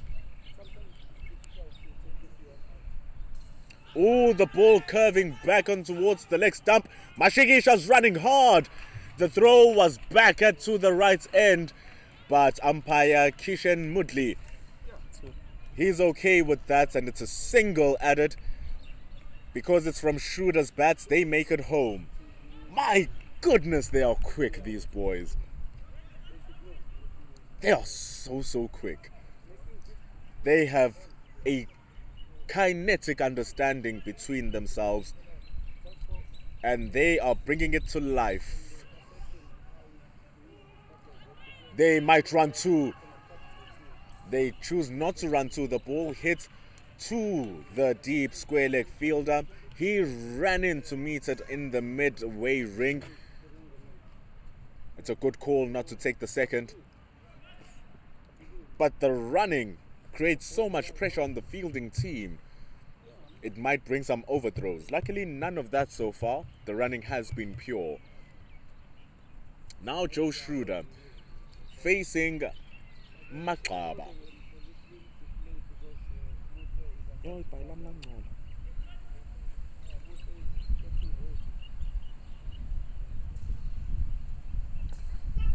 That's a good ball, slower from Manqaba's hand. Schroeder needing to wait for it 1 extra second before he plays the shot. Teasing the field at short extra cover, went for a dive, but to no avail. Now bringing Bida into strike. Partnership over 51 runs now. With that double from... They're coming back for 2. Bida is running hard as CR couldn't make the retrieval. He made the stop, TR, but he couldn't figure out where the ball was. He was trying to feel for it, getting assistance from Freddie Boer and Remy Kamfer. But in all of that, Bida found round number 2. Phew! Missing that. From where I saw, you saw a puff of dust. It went as he missed that. That's how hard he swung. But that's the dot ball, bringing us to the 10th over. Wow, time is flying. Really enjoying this inning, really enjoying the contest between the two teams in yellow. Boland from the Western Cape, Central Gauteng Lions from Gauteng. A battle of Central and Coastal in the coastal region of Durban. We'll be back in 10 overs, or in 5 minutes, to bring you the last 10 overs of the first semi-final between Boland and Central Gauteng Province. They need 73 runs. Quick math. We'll be back in 5 minutes. 92. 92 for 2 of the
Bhekela mfethu. Sharp. Score sangale.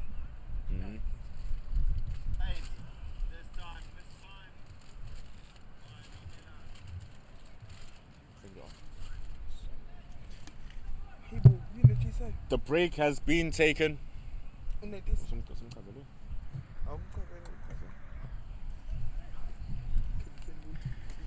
TR, he is the man with the rock, and he will be chucking it to Joe Schroeder. Two B1 players playing against each other. Edric TR, who was so close to his half century, and Joe Schroeder, who is now on strike nearing his very own half century. No polling. It's a no ball. Score sangale. Umpire Godel signaling that. TR gets it super straight. What a good ball that is. Deflecting off the bat of Mahligihla, who is his runner. And they are able to run one. Multiply that by 2 and we see Joe Schroeder now on to 42. Score is 97 for 2. 95 for 2.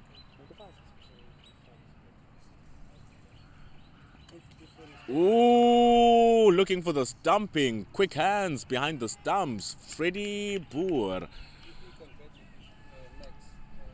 This game is getting tighter and tighter. 70 runs needed from 58 balls. Here is TR bowling it straight onto the leg stump. It's a quick single from Boland, stealing it at the short extra cover. Matthew Carter comes to collect, but he collects after the single has been completed. 96 for 2. Schroeder on strike. TR with the ball. Outside the line of off stump, almost stopped at the short extra cover. Matt Carter throws it in. And it's another quick single. This time from Joe Schroeder, so it's 2 runs. They now need 67 from 56 balls. What Boland need mostly are wickets here. If they are not getting these wickets, this partnership will just peel layers and layers and layers off the score. Oh, there was a chance for a run out as it's missed. Risky single. Mahligihla almost not making it again. Imagine being run out twice in one inning. But he makes it home.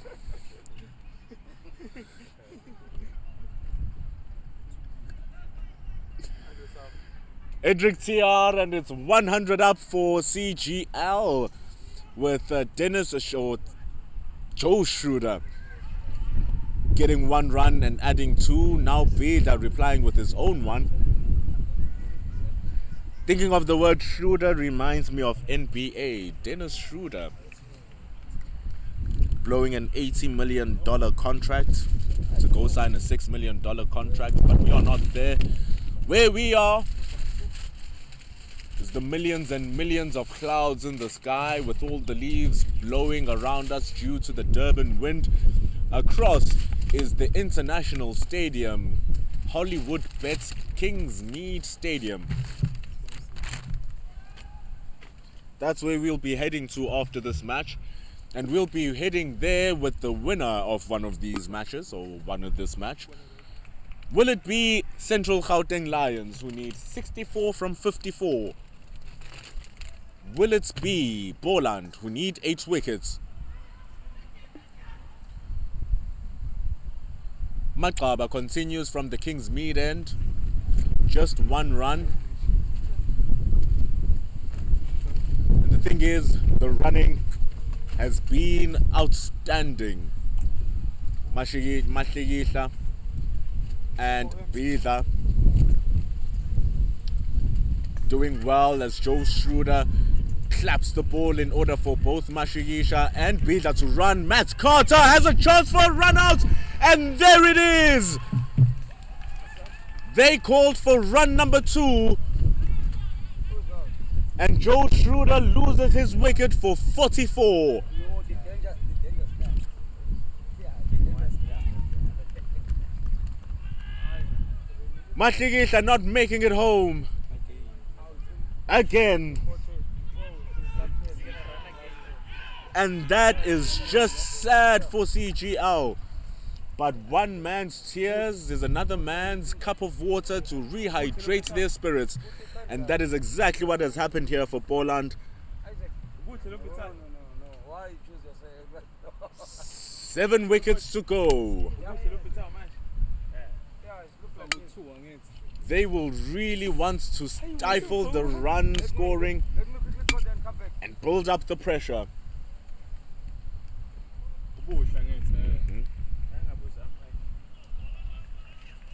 New batter coming in.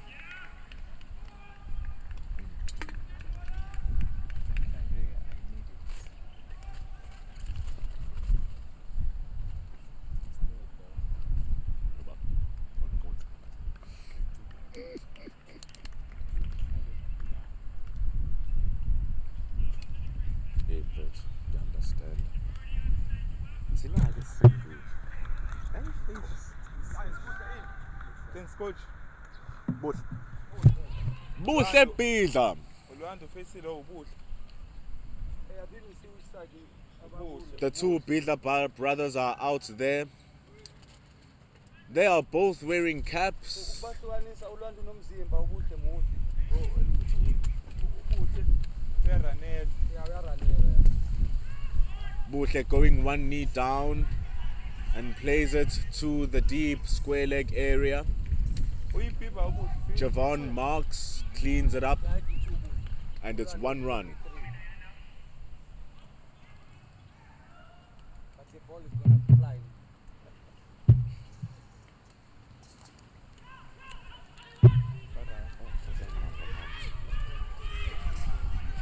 Confusion again between the two runners, but they make it home. It's just 1. You see the advantages of having a B1 player who can score runs. These were all 2s. 59 for 50 is what they need. Their current run rate's at 9, the required at 7.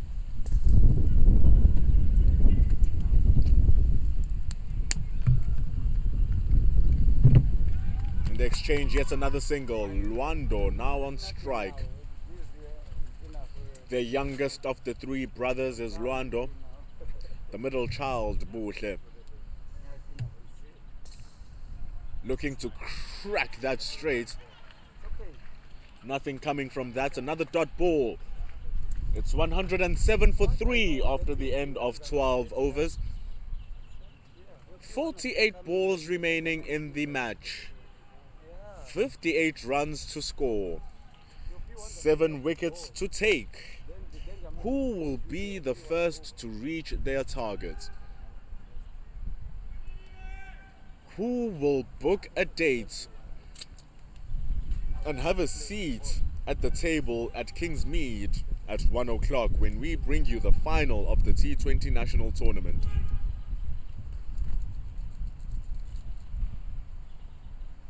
TR, he has the ball. He scored 48 with the bat, helping Boland to post their score. What can he do now with the ball? He's bowled 1 and went for 9. Bowling to Buhle Bidla. Bidla plays it to the B1 fielders who are next to each other at square leg and mid wicket. They steal the single with Mahligihla, who has not left the crease ever since he came on. The boy just enjoys running that much. Edric TR bowls it straight to the leg stump, and it is being played by Bidla, Luando Bidla. So I'll name them Luando and we'll call them Buhle. We have to use their first names in order to differentiate who we are speaking about. Buhle now coming back onto the strike with that crouch stance. Umpire Goddell was ready to signal a wide, but a connection is good there from Bidla. It is very good. The ball is a no ball because it rolled off the pitch as it was bowled, and Buhle follows it and cracks it behind the wicket keeper. It runs all the way for a boundary. Roberto Hamza, arguably the fastest man in Boland, can't get there. 114 for 3. First boundary for Buhle.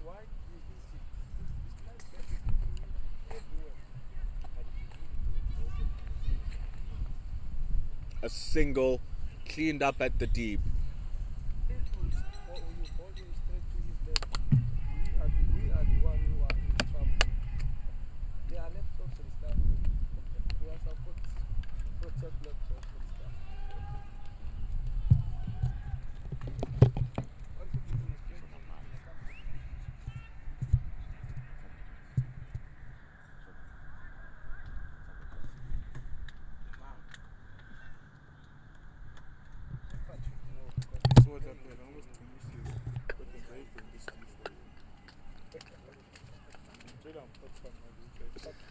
Here's Hendrik TR bowling it outside the line of the off stump, and Luando is able to work it away to the extra cover area where Matthew Carter is up to clean up.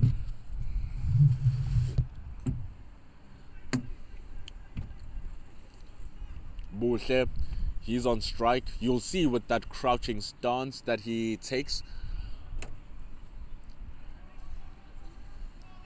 Allows him to spring up and make the run. It's a bye signaled by the umpire.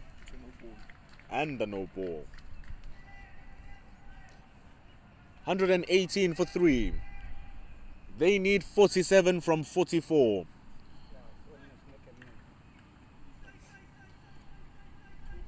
We were talking with the analysts of the game. Before we tell you what the analyst says, analyze that.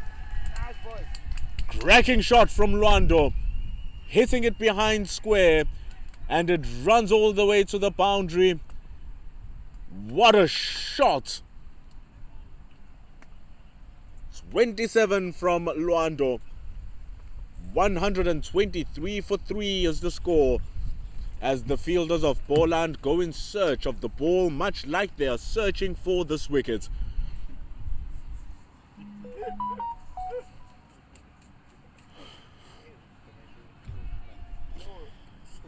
42 needed from 44 balls. It's much nicer if you are on pitch. You can laugh away. If you are watching it live, yesterday I even cried. I was feeling it live, and it was at the corner there. I was on the other side. Here's a TR going straight, its middle stump, and Luando guiding it. Look at that turn. Mashigisha, was it going to get run out for the third time? But he survives. It is blockbuster entertainment we have here at the Oval. Tell your friends to switch on Pitch Vision. That is where the matches and fun times are. We are at the Oval, chasing down 40 runs from 43 balls, our CGL. Here is TR. TR bowling it down the legs, and well worked by Luando. And the exchange, yet another single.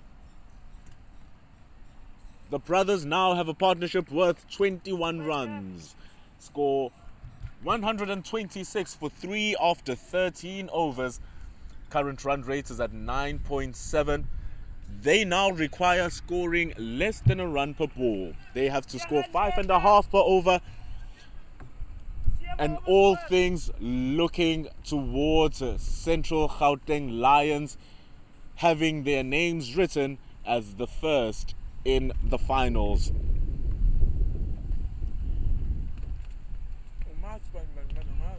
It's very easy to erase that name though.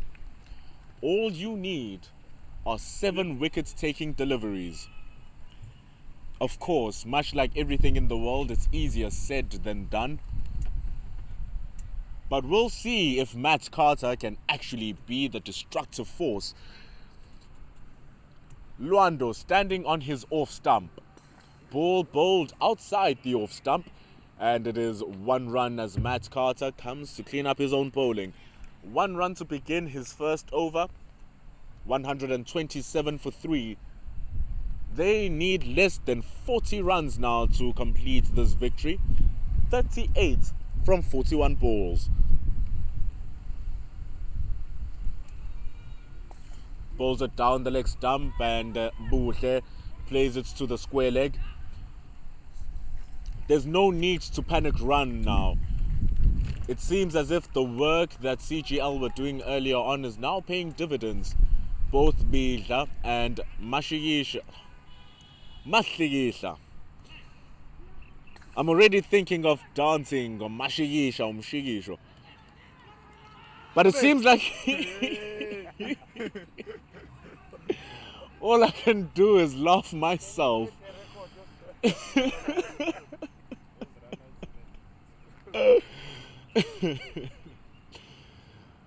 Mahligisha, he preserves Buhle Bidla's wicket. Yesterday, those two partnered up brilliantly for a 238-run partnership. Their partnership now today worth 9 runs, as they are both working to accumulate the runs of Buhle Bidla, who's now on strike against Carter. It's played onto the fine leg area. It's just 1 single exchanged between the two. I might say it very chilled, saying, oh, it's another single exchanged. But these are good singles from CGL. And these are terrible singles from the perspective of Boland. They are stuck in between protecting their boundaries and preventing the singles. But Matt Carter is really not helping the cause with a wide delivery behind the legs. Now they need 34 from 38 balls, and we have 7 wickets remaining. All it takes is 3 balls to just change the game. It's up into the air, straight up, but it was going behind square on the offside, and the short third man running in, Roberto Hamza, and he throws it back. It's just a single. Yesterday, Gauteng Lions were using their B1 Joe Schroeder standing at the short third man area. Short third man is a very lucrative position here because so many of the balls go there. Short third man, a short fine leg, they normally do wonders. But here's Matt Carter. Ball played in front of square this time. The man at deep mid wickets running in to stop that. Javon Marks completing that work, and that single brings the end to the 14th over. Matt Carter's first over going for 7. You would say it's a good over, but in context, it's really not, because they need to be scoring at less than 5 runs and over. 133 for 3 is the score. And when we say it takes 3 balls to change a game, imagine if the score read 133 for 6. Then we'd be watching a completely different game. But the reality of the situation is that the Bidla brothers are still out there, and they will be looking to take it home for Central Gauteng Lions. Edric TR will be looking not to make that a reality and bring the dreams of Boland into their reality. Because right now, they are in the rounds of Central Gauteng Lions.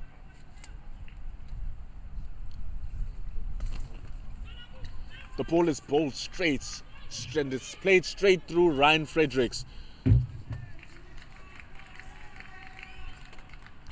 He had done well there, Fredericks, to try and stop it.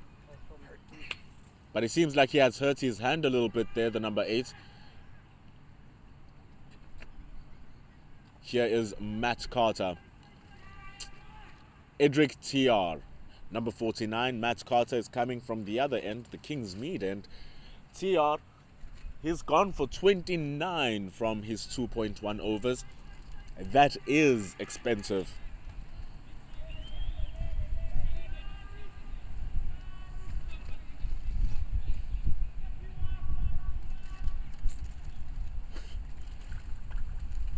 B1 bowler. I think there were talks saying, where is the B1?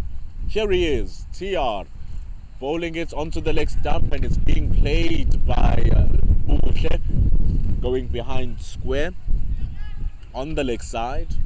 1 run. Now it's less than 30 runs required for the victory. 29 in 34 balls. Come on, Captain. If you didn't know, the mic can hear you.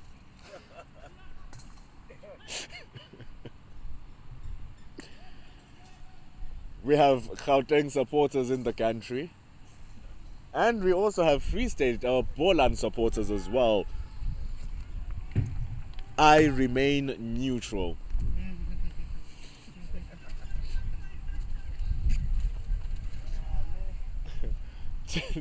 28 runs to win. The ball being played behind. It's being played there, helped around by Buhle, and they come back for 2. They are taking no risks now, our Central Gauteng Lions.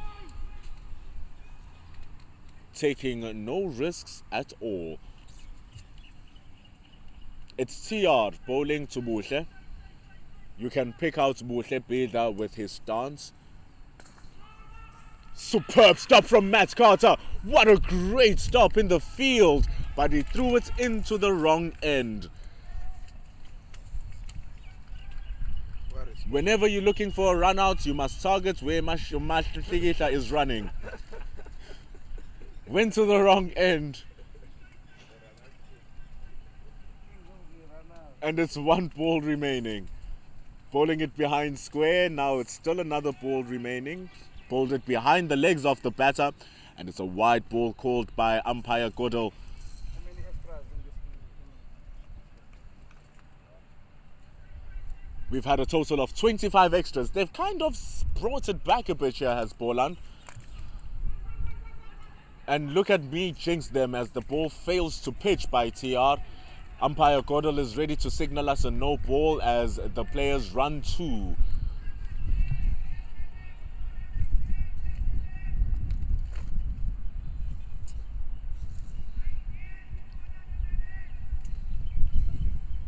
$144 for 3.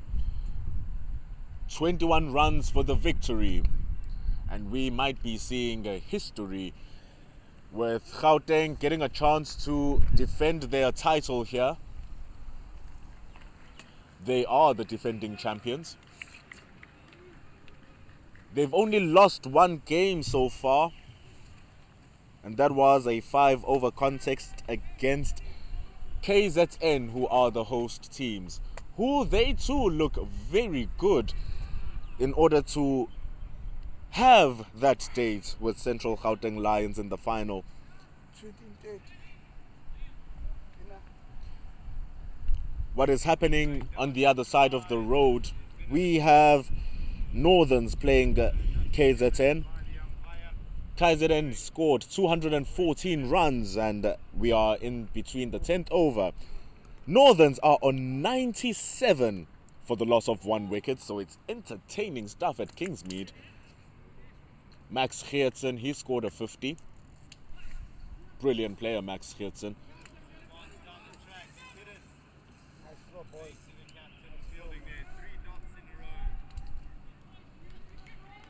So in the other side of town, things are looking good and evenly poised, not knowing where the game is going to go. But in this side of town, where we are, the story could not be any more different. 19 from 29 balls needed for Central Gauteng Lions. The bowling has been a bit wayward from Boland today. Yesterday they were brilliant. Today, losing that spark. Ball being driven through the point area. They call 2. Buhle plays that perfectly, splitting 3 fielders. And it's now 149 runs for 3.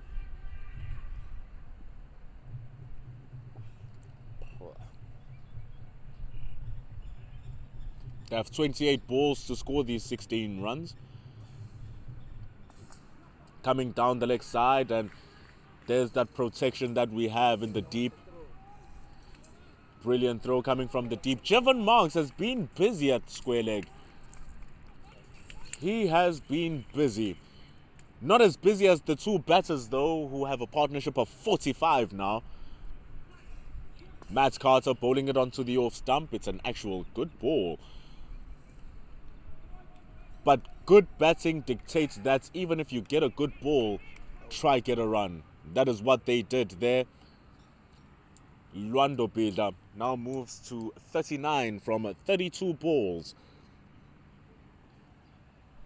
Buhle is on 20 from 15. Bowls it wide. Off the pitch wide in front of off stump, and umpire Mudley signals the no ball. These extras are costly now for Boland. We know you watching might think there's no chance, but this is the game of cricket, ladies and gentlemen. Funnier things have happened. Like being run out 3 times in 1 inning.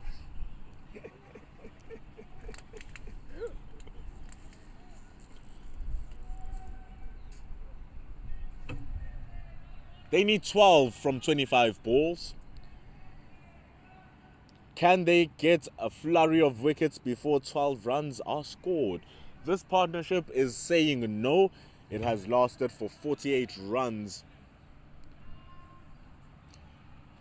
Some chats coming in from CGL, the umpires, just wanting to maintain discipline between the players.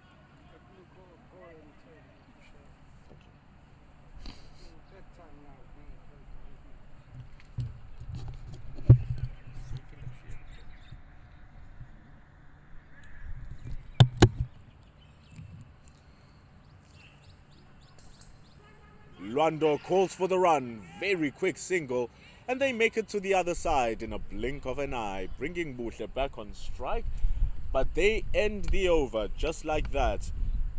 16 gone.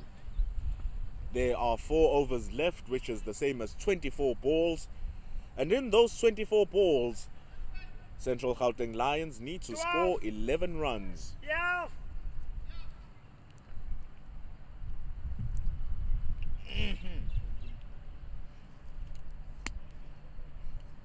They bring in Camphor now. Aye. 14. They bring in their strike bowler to see if he can deliver some lightning here. Meaning he must do it hard with high voltage. He must strike, and he must do it quickly, in a blink of an eye, with the speed of sound and light. Here's Remy Camphor bowling to Lwando. Starts it outside the off stump.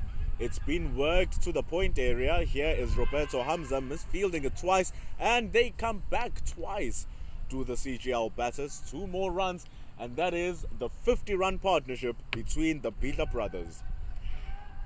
How excellent has it been to watch this inning between these two? They need 9 runs now from 23 balls. Bowled onto the off stump, and they call for 1, and they run as if they were running for 1, and that's why they get 1. 157 for 3. Now it's only a matter of time until we bring the end to the match. It's a question of how quickly will the match come to an end. It's Remy Camphor. It's Buhle Bidla.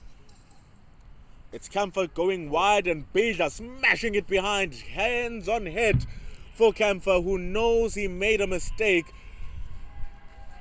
And Maqaba must go fetch that ball near the fence of the oval.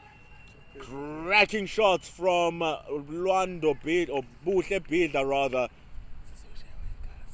He now goes to 25 from 18, as it's only 2 more runs needed.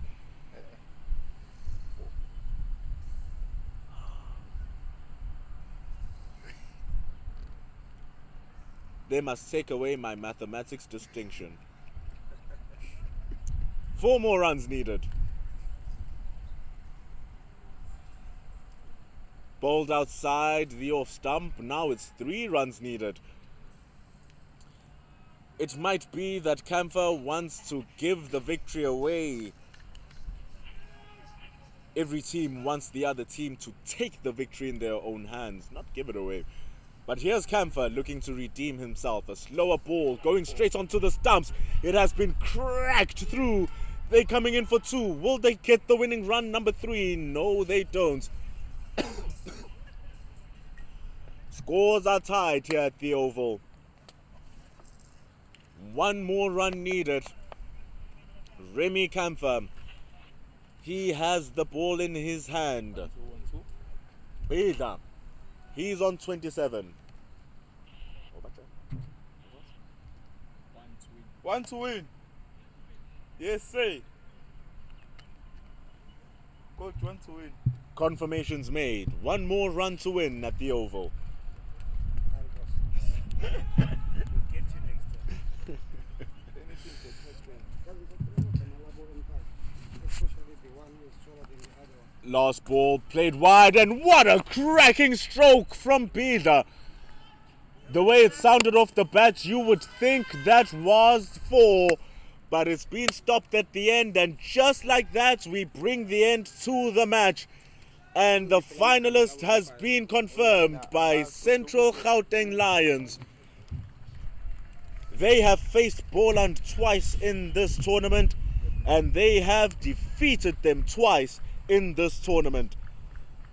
Defending champions defend the pride of Gauteng against Western Cape, and Boland, after an extremely good tournament, only losing 1 match against the team that they have lost to now. Their run has come to an end after 6 matches, winning 4 and losing 2, and one of those losses being the big one in the semi-final. But what we have watched is incredibly brilliant cricket. Central Gauteng Lions were in control. They nullified the danger players of Boland, and TR was the standing man, scoring 48 for the men in yellow and black. 164 was not enough though, as Central Gauteng Lions, who yesterday scored 269, made light work after losing 3 wickets and completing the match with 22 balls to finish.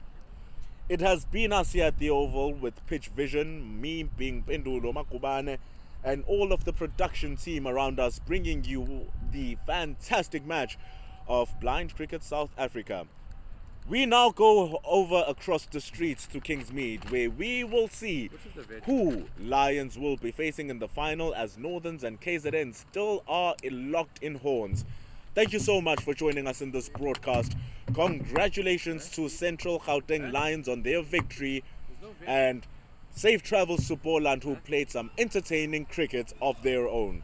Join us again at 1 o'clock for the final of Blind Cricket South Africa's T20 National Tournament.